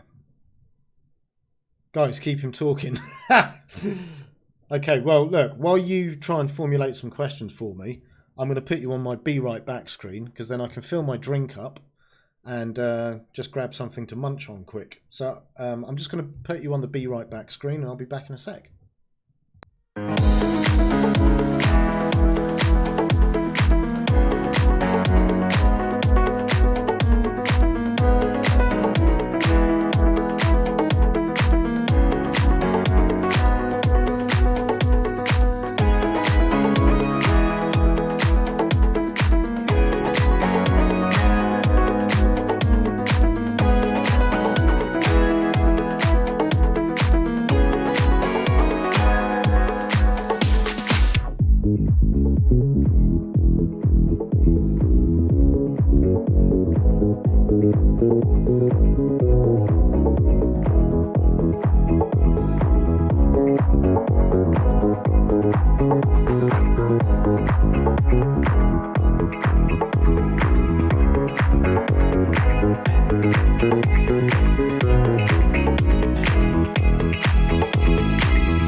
Okay, I'm back. So what we got? Right, let's go back up the chat. Guys, keep him talking. Yeah, Houdini have a apprentice free version if you want to try it out. Okay, I didn't know that. Being a 3D guy, that's the kind of thing you'd expect me to know, isn't it? Right, that can go on the long list of stuff that I've got to do now as well. Okay. I've been messing with dynamics a lot. Well, Daryl, I don't know if you know, but if you go to my website, digitalmeet.uk, and go to the tutorials page and filter the tutorials, I've got a load of dynamics tutorials on there about all the dynamic connectors and all that kind of stuff. So yeah, they're up there. Do you have a one-liner or an elevator pitch style explanation of what Espresso is? Yeah, I suppose it's visual scripting. It's node-based visual scripting for... Yeah, that's the best explanation that I can think of. Node-based visual scripting. It's a way of linking values together and objects together, and having one object drive another. It's a good way of doing maths. Yeah, it's really good. No, seriously, I have troubles introducing Espresso to people unfamiliar with C4D. Yeah, keep the chat. Even this Be Right Back screen is amazing. Thank you very much. Lewis says, I know, right? Jesus, what did I learn on college? I'm like a dumb digital media student. Sigh. I'm sure there's plenty you learnt in college, mate. You just sort of don't realise, maybe. Then again, it might be a really bad college. I don't know. Constantine says, yes, I suppose that the issue about leaves in my tutorial is connected with hierarchy of objects, but can't understand where to check it in C4D. Well, I don't know what your hierarchy looks like, and I don't know how your objects are laid out in the object manager. So who knows? Those are the 4 a.m. nights. Yeah, I've had problems like that. Do you know what? In my early days in Cinema 4D, I had an issue and I couldn't understand what it was, and I can't even remember what the issue was now. But I searched for the answer for about 3 days straight, and it was just hours of me trying to find the problem and then going to sleep and then getting up as early as I could and getting back to the problem. And I think at some point I was too close to the problem to see it. And after a couple of days of doing that, I just went, look, you can't just keep staring at this goddamn screen, so just take a break. And I did, and I went and had a drink with my friends. And then it actually came to me when I woke up the next day in the morning. It just, something happened, and I thought, I wonder. And I had a look, and I could have kicked myself because it was so simple, whatever the solution was. So, yeah. Dude, it's 7 a.m. in my place. But, well, I started streaming at 6 a.m. your time, I think. Okay, yeah, so it's like visual programming. Yeah, I suppose it is really. Daryl says IO loans as well. Yeah, I did, and it took me quite a few years to pay him off. But what you want to do, mate, is just keep going, slogging it out, and get rid of that debt. And once it's gone, never get a credit card again. I've always wondered how to manage priorities when there are buggy things. Yeah, in fact, that's something that I might do a tutorial on. Actually, I think I've already covered it in a tutorial. Yes, I did actually. I did a tutorial about how to make a dynamic parachute.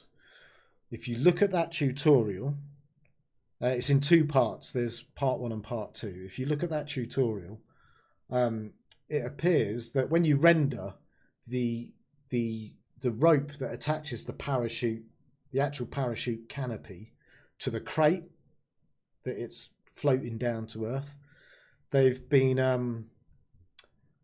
of separated, and it's because the priority order was wrong. So if you have a look at that dynamic parachute tutorial, there should be a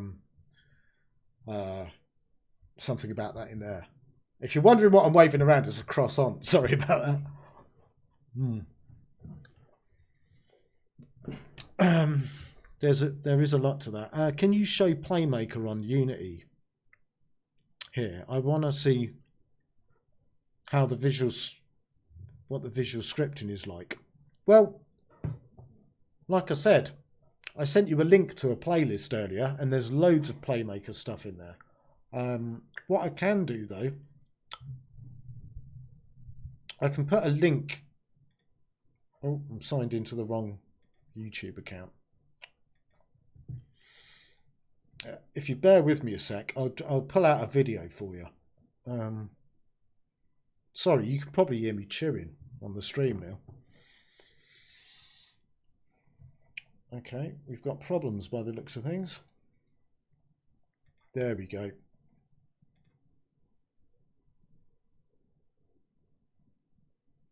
I think I just got a new subscriber. I think. Oh, sorry, not on this channel, on the other one.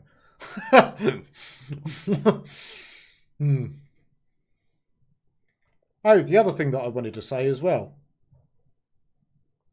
I apologise for the lighting. The camera is probably looking a bit noisy, and it's because I'm recording at night time, so there's not much natural light. But if these streams get more popular, well, not get more popular, but if these streams, you guys like them and you want me to keep doing them, based on the popularity and if I can afford it, I'll try and get some proper lighting, some stream lighting, so I'm lit better, the camera looks a little bit better, not so dark, all that kind of stuff. So let's have a look. Sorry about the wait, guys. I'm just trying to pull something out for Mars because I think it would help him. So let's have a look. I'm trying to look for some visual scripting stuff that would help him out a ton.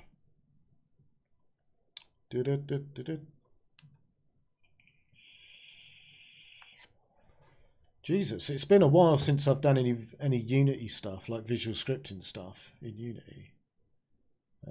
So, where are you?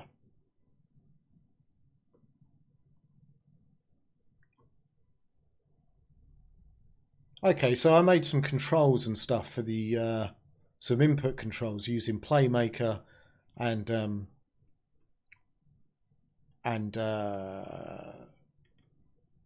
yeah, using Playmaker and I'll be able to talk in a minute. So I used Playmaker, the visual scripting plugin for Unity, to make a crouch action for the Xbox controller. That's what I was trying to say. So, Mars, I'm pasting a link now, which will show you a good example of Playmaker's visual scripting. Okay, so I've just posted a link in the chat. Okay, so where were we? Let's go back up. That's deep and true. I don't know what you're referring to there because I'm lagging behind. I love waking up when I was dreaming in C4D and then doing it. Yeah, sometimes it can get dangerous. It was 5 a.m. in my place. Oh, damn. So you were up at 5 a.m. to watch this stream. Thank you very much. Much appreciated. I will, thanks. I've been lying on bed watching my battery dropping from 100 to 10. I think that is the leaf problem our friend Constantine is having. Yes, yeah. Food. So about the camera, I think he's saying not noisy, but the lighting does suck. This is good enough, unless you are wearing makeup. No, no, I'm not. Okay, maybe not hierarchy, but priority. Is there any window of priority connections to check its condition? Well, priority only really matters if you're using deformers and generators. So anything that's green is typically a generator, and anything that's sort of like purpley blue is a deformer. So is that right? Yeah, I think that's right. Losing my mind. But yeah, it's usually to do with them. So say you've got a load of clones of leaves, but you've got a bend on them, or you're distributing them through a cloner, and randomly affecting their position. I think that might have an effect. I'm not sure, but I'll have to look into that. In fact, if you email it, if you use the contact page at the website, you can email me your scene file and I can take a look.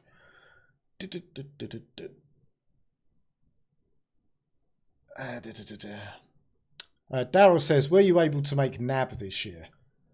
No, because where was NAB held? Europe? I haven't got the money for that anymore. I'm a freelancer now. I can barely afford to eat. So no, I didn't go. Are you interested in new kind of user interfaces such as AR, VR or whatever for content authoring? Or do you think the traditional tools are good enough? Yeah, that's a good question actually, because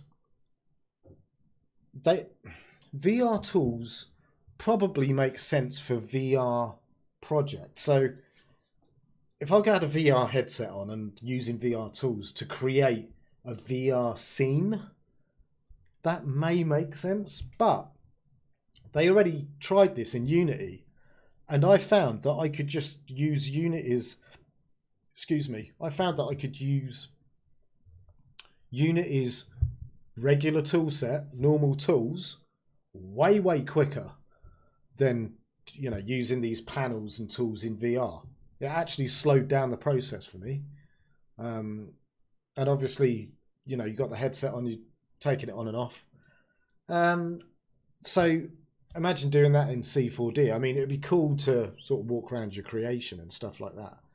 But for me, as a tool to create, I just find it slows me down, to be honest. I do have a headset as well. I've got an Oculus Rift. I went with the Rift in the end. I think it's more comfortable. It's more lightweight. It's the same field of view as the Vive. You know, I thought it was slicker. I thought it was generally nicer. And I thought the stuff on the Oculus store was pretty cool as well. And you can still play Steam stuff anyway, so you get the best of both worlds. Daryl, are you using cloners? Maybe it's set on render instances. Yeah, I was thinking it might be doing something like that. Drew says he's just joined the stream. Hello, Drew. Thanks for joining us. We've actually been going a while, and so don't be offended if I sort of go soon. How long have we been going now? 115 minutes. That's not bad, is it? That's all right.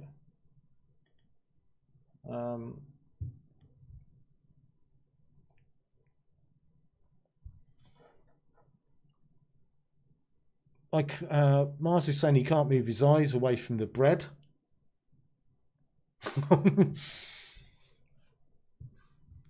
Drew says, in the sweep, when you wrap a circle around a circle, the ends don't meet completely. Can't figure that out. In the sweep, when you wrap a circle around a circle. Okay, let's try that out, shall we?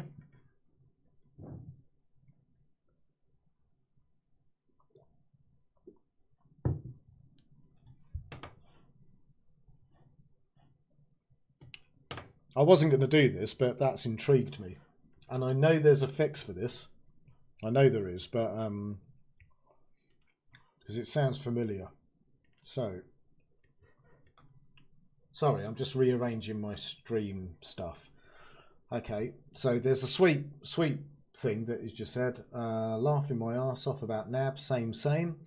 Have you heard of Magic Leap? Yes, I have heard of Magic Leap. Now, I always get mixed up between Magic Leap. Is Magic Leap the one with the weird looking glasses? Now that it's actually come to fruition, yeah, it is. I remember the promotion material when it first came out, of like a whale jumping out the floor of a gym and splashing down, and I remember everyone going mental about it, going, "Oh man, that looks amazing!" And I was like, "Yeah, it won't look like that. I can tell you now, it won't look like that." And lo and behold, it doesn't look like that. So So someone else says, regarding VR tools, etc. Okay, I see. I guess speed trumps everything. I'm not sure. Yeah. Well, it's not just that, but it's more cumbersome to work in that way, I think. Especially when you need to move around, especially when you're interacting with other people and, you know. Thank you, Daryl. I'll try. Close spline. I was going to say that, actually, Daryl. They meet, but ends don't completely mesh up. I want to work there. They are up the street, but I need Unity. Where do you want to work? Oh, okay. Well, then ignore me trashing them. I wasn't trashing them, but and I think what they're doing is, well, what they're doing for starters isn't easy. There's lots and lots of complications. So they seem to be meeting them head on. That's them. That was VFX. What? Yeah, it was VFX. What are your favourite 3D stuff channels on YouTube? Oh, I've got loads actually. What are my favourite ones? There's a guy called Merc. I forget what his second name is. Merc Villison or something like that. He's great, and he also runs a really, really good Twitter channel. A Twitter page called CG Memes. They're always funny. That's why I quit advertising. The lies. Can we see your Oculus Rift set? Yeah, I suppose so. Although it'll be, I can't move my camera, unfortunately. Or can I? Yeah, there you go. The Oculus Rift is in this box here. That's my PC there. That white thing. Which is massive. But I can't actually move my camera further than that, I'm afraid. Which is a bit annoying.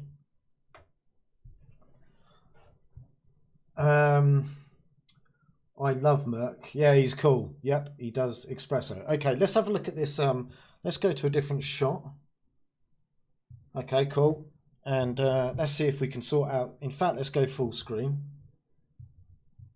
I'm hoping you guys can still hear me. So basically what he's saying, he's got a circle and he's sweeping another circle round it. So let's reduce the size of one of these circles to something like this. So let's get a sweep nub. Oh crap. Didn't mean to do that. For some reason my mouse is going a bit crazy. So sweep, come on, get in there. And we're going to sweep that across. There we go. So yeah, I don't know what your problem is, because that's fine. I'm not having that issue. Let's get rid of the grid so we can see what's going on.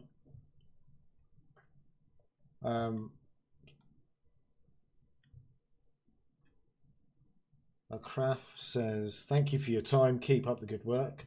A Taurus. Yeah, so who was it that was saying that it doesn't meet up? They meet up, but the ends don't completely mesh up. Okay, so, I mean, that looks complete to me. And in fact, what I'd probably do is make sure that this is on uniform, so we can actually control the segments a little bit better. Now, you're probably talking about this maybe, and it might be because of the adaptive nature of this as well. So let's go for uniform for this. There you go. And now you've got uniform points. Now, what I'm wondering is, a Taurus, it's your video card. Where is the start and end? I don't know what you mean. That's a complete circle. A circle has no start and end. Right, so if I turn off the sweep, this is what I think's happening with you. If I select this and go to, I don't know, there should be a, unless you've made it editable. There we go. So if you make it editable, you get this thing here called closed spline, and yours might be like that. and that'll be the problem. Maybe. I think I converted edge to spline, then wrap to circle. Well, then that's the problem then. Your converted edge wasn't complete. That's probably your issue.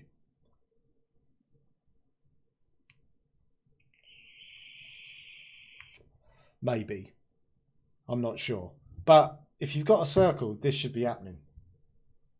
You lost parametric. Yeah, I did. I just did that because I wanted to see if I could simulate the same problem he was having. But yeah, you shouldn't have any problems with that. But maybe let's convert one of these edges to a spline then and see if we can't do the same thing. So let's crush this down to an actual object. Do a loop selection. And then what we can do is we can go to mesh conversion, commands, edge to spline.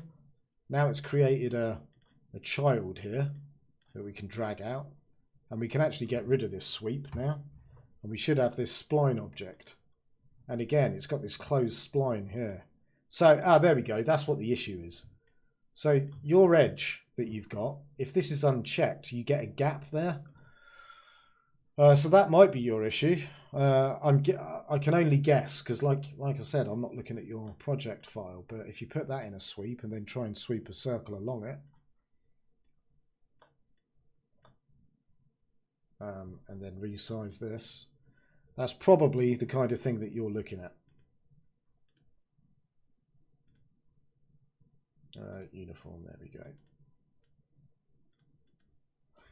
So that'll be why. So what you want to do is get your sweep spline and close it like that. Where does it start and end?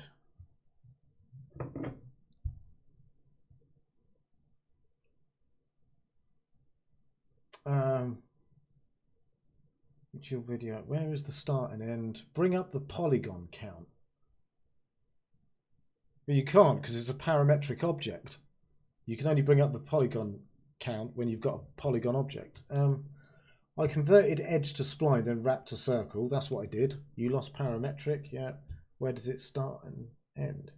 I mean, is there a way to control this and end in Espresso? Again, I really don't know what you mean by that. Vive Oculus Rift. I've got an Oculus Rift. But yeah, if you're having that problem, it's very likely to be this closed spline thing here. Other than that, without seeing your project file, I really couldn't tell.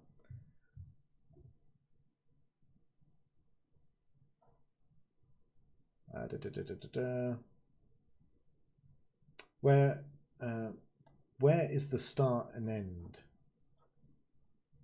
Oh, I see what you're saying. Yeah, you can yeah, okay. When you say start and end, you mean start growth and end growth, don't you? So let me do this again. Sweep. We've got a circle, and we can duplicate that circle, shrink it down, and then we can bung both of these in the sweep. Change the order. Order matters. There we go. And then again, I'm going to change this to uniform so we can better control the segments. That's probably all right at 10, and we'll do that for this as well. Oh, didn't want to do that, did I? There we go. So it's more like this. Okay, so what you were talking about actually was start and end growth. So this sweep, there might be a gap because this might be offset. Don't crash C4D. Yeah, I thought that when I put the segments up.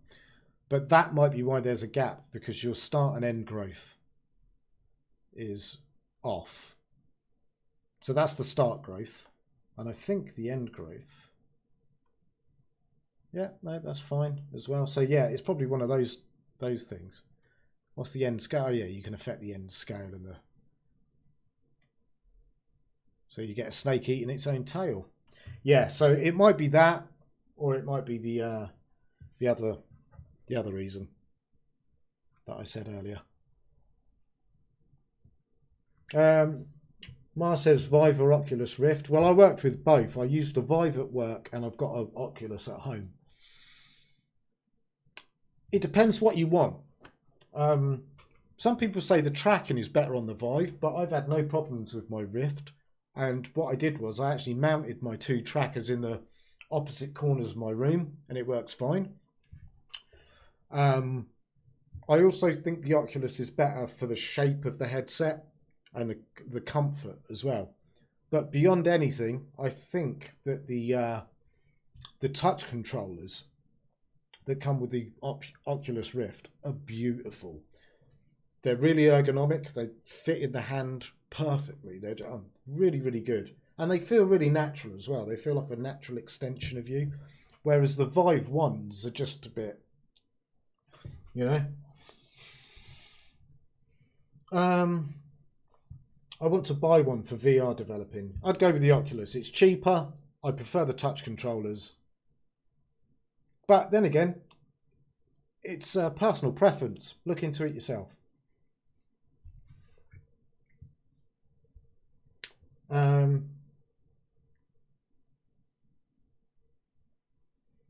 Another possible reason, and all that can be animated with Espresso. It can be, but it doesn't need to be. I mean, you could animate it. All this can be animated by, I mean, if I put the start growth, let's put the end growth down to 0. Click on this little button, it adds a keyframe. As you can see, it's 0, and then I'll just move it all the way to the end there. And then do that and press it again. And there you go. No Espresso whatsoever.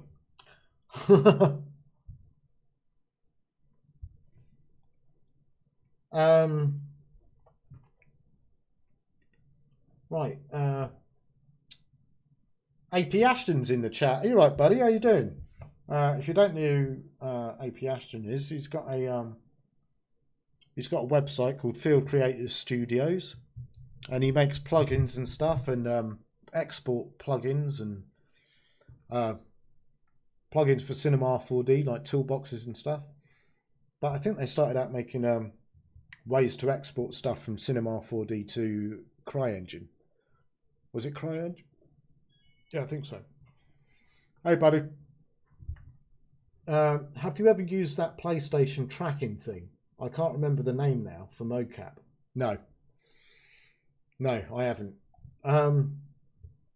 Drew says the closed spline did it for me. It's amazing how much time I spent trying to figure this out. It's always the simple things, isn't it? Can I wear glasses on Oculus Rift? Well, I've usually got contacts in when I use it, but I think you can actually, yeah. Just as much as you can on the Vive, as far as I'm aware anyway. Look it up. Google it, because I'm sure someone's made a video about can you wear glasses with Oculus Rift. Daryl says high five for Drew's problem. Mograph is born. I hate that you have the default easing, not linear. Well, it's no big deal, is it? Because you just you sweep, yeah, select your sweep, right click, show tracks. They're all selected linear. There you go. Jobs are good. And are we happy now? There we go.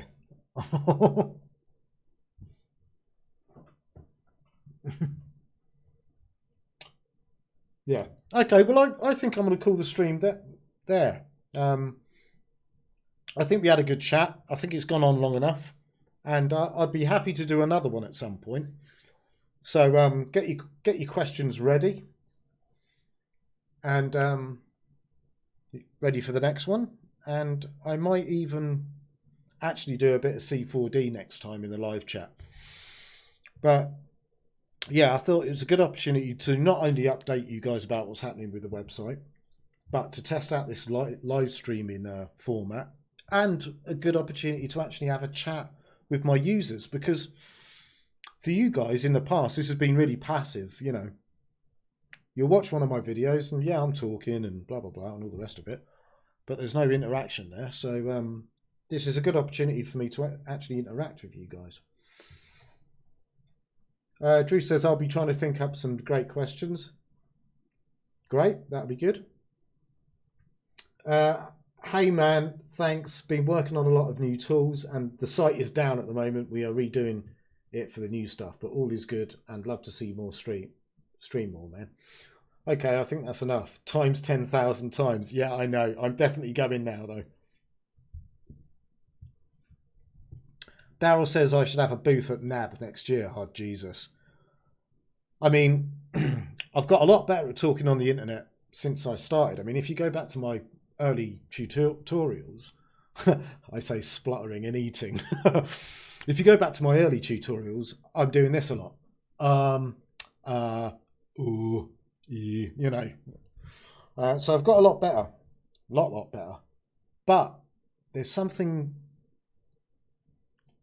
about being... I think I've got a lot more confidence talking to people over the internet. It's fine because I'm sat at home. I'm in my comfort zone. It's fine. I'm used to it now. I felt a little bit self-conscious, you know, back in the day, but it's fine now.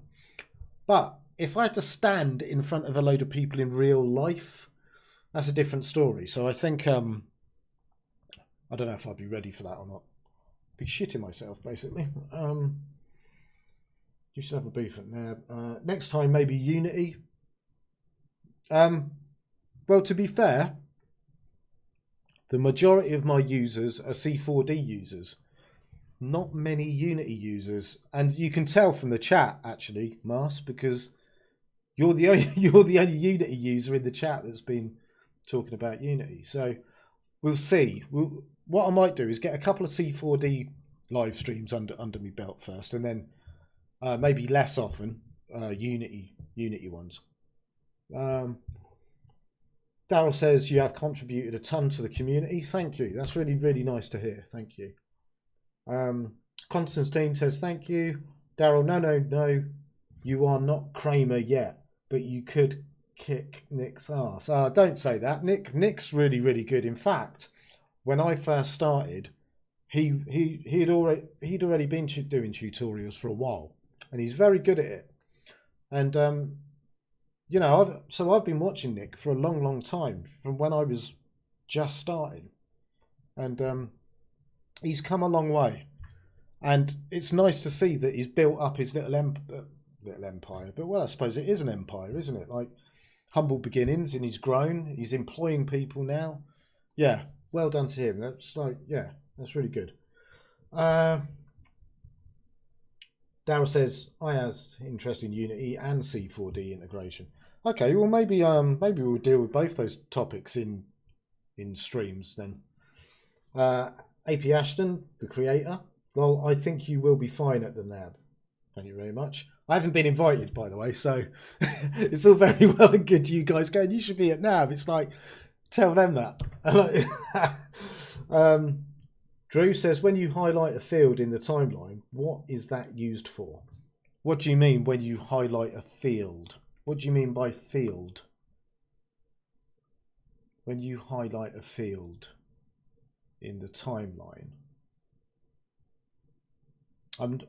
Well, this is the timeline, but I'm not quite sure what you mean by field. Anyway, seconds field. Oh, right. Okay. Yeah. So basically, this one determines how long the timeline is. This one here. So you can say 5 seconds. Well, actually, that's where you are in the timeline. So, sorry. So look, we're at 0 here. But if I type in 2, this goes to 2 seconds. This one determines how long the timeline is. At the moment, it's set to 3 seconds, right? If I set it to 5 seconds and then stretch this out, we've got 5 seconds on the clock now. That's all it does. That's all it does, mate. Anyway, like I said, I'm going. That linear is mesmerizing. I'll keep it going for you then. R20, obviously. Then I just ask questions through Facebook. Then no, not at all. I think you're right. I think maybe doing a Unity stream, just maybe not as often as C4D. That'll be fine. And in fact, if I make sure that I advertise that I'm doing it a good few days before it goes live, it gives plenty of time for people to go, oh, that's happening in a couple of days. I'll set a reminder. That's another thing, guys. If you see that I'm going to be doing a stream, if you see that on my channel, oh, Digital Meat's doing a stream in 20 hours or whatever, press the reminder button. You can set a reminder so when it starts, your browser will,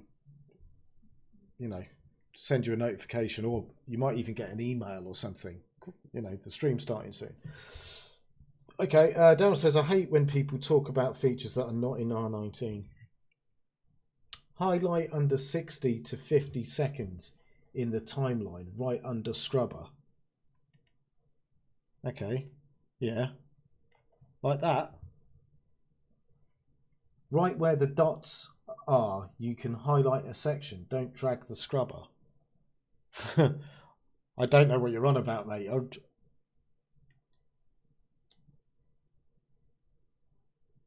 Right where the dots are. Right where the dots are, you can highlight a section. Yeah, you can highlight sections like this, yeah. And there you go. If you highlight a section that contains a keyframe, it'll select that keyframe or highlight it, and then you can move it. You can move that keyframe along your timeline. You have highlighted it. I don't know what it's for. Are you talking about this dot? That is a keyframe. So look, I set a keyframe, didn't I? If I go to my sweep, you can see this is red. That's a keyframe, right?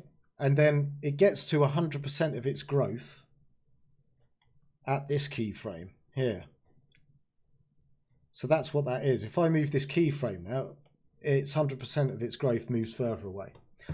Anyway, like I said, I'm definitely going now. So I'm gonna call the stream there. Yeah, sorry about that, Drew. Sometimes I forget that it's not so obvious if you're new to this stuff. I'm sort of going, yeah, it's a keyframe. You didn't know that, did you? So, yeah, you have answered my question. I did not know that was all it was used for.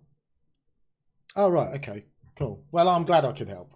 Anyway, I'm off now, guys. I hope that stream was okay. I mean, we didn't really go into Cinema 4D too much. We just had a nice little chat and talked about the changes to the website, which is what I wanted to get to in the first place. Anyway, I'm waffling now. As always, the usual. Go to digitalmeat.uk, where you can filter my tutorials by category. If you want to help out Digital Meat or help us keep going, I say us. I say us. It's just me. Digital Meat is a one-man band, I'm afraid, so it's not like I've got a team or anything. But if you'd like to support Digital Meat, check out the Patreon page. There's some links in the description as well if you want to contribute during streams and stuff. And if you want to support Digital Meat but get some extra content out of it, consider joining the Prime members area on the website. $20 for a year subscription to the Prime membership. Okay, I'm off now. So I'll see you guys later. Thanks for joining me. I'll see you in the next stream. Bye bye.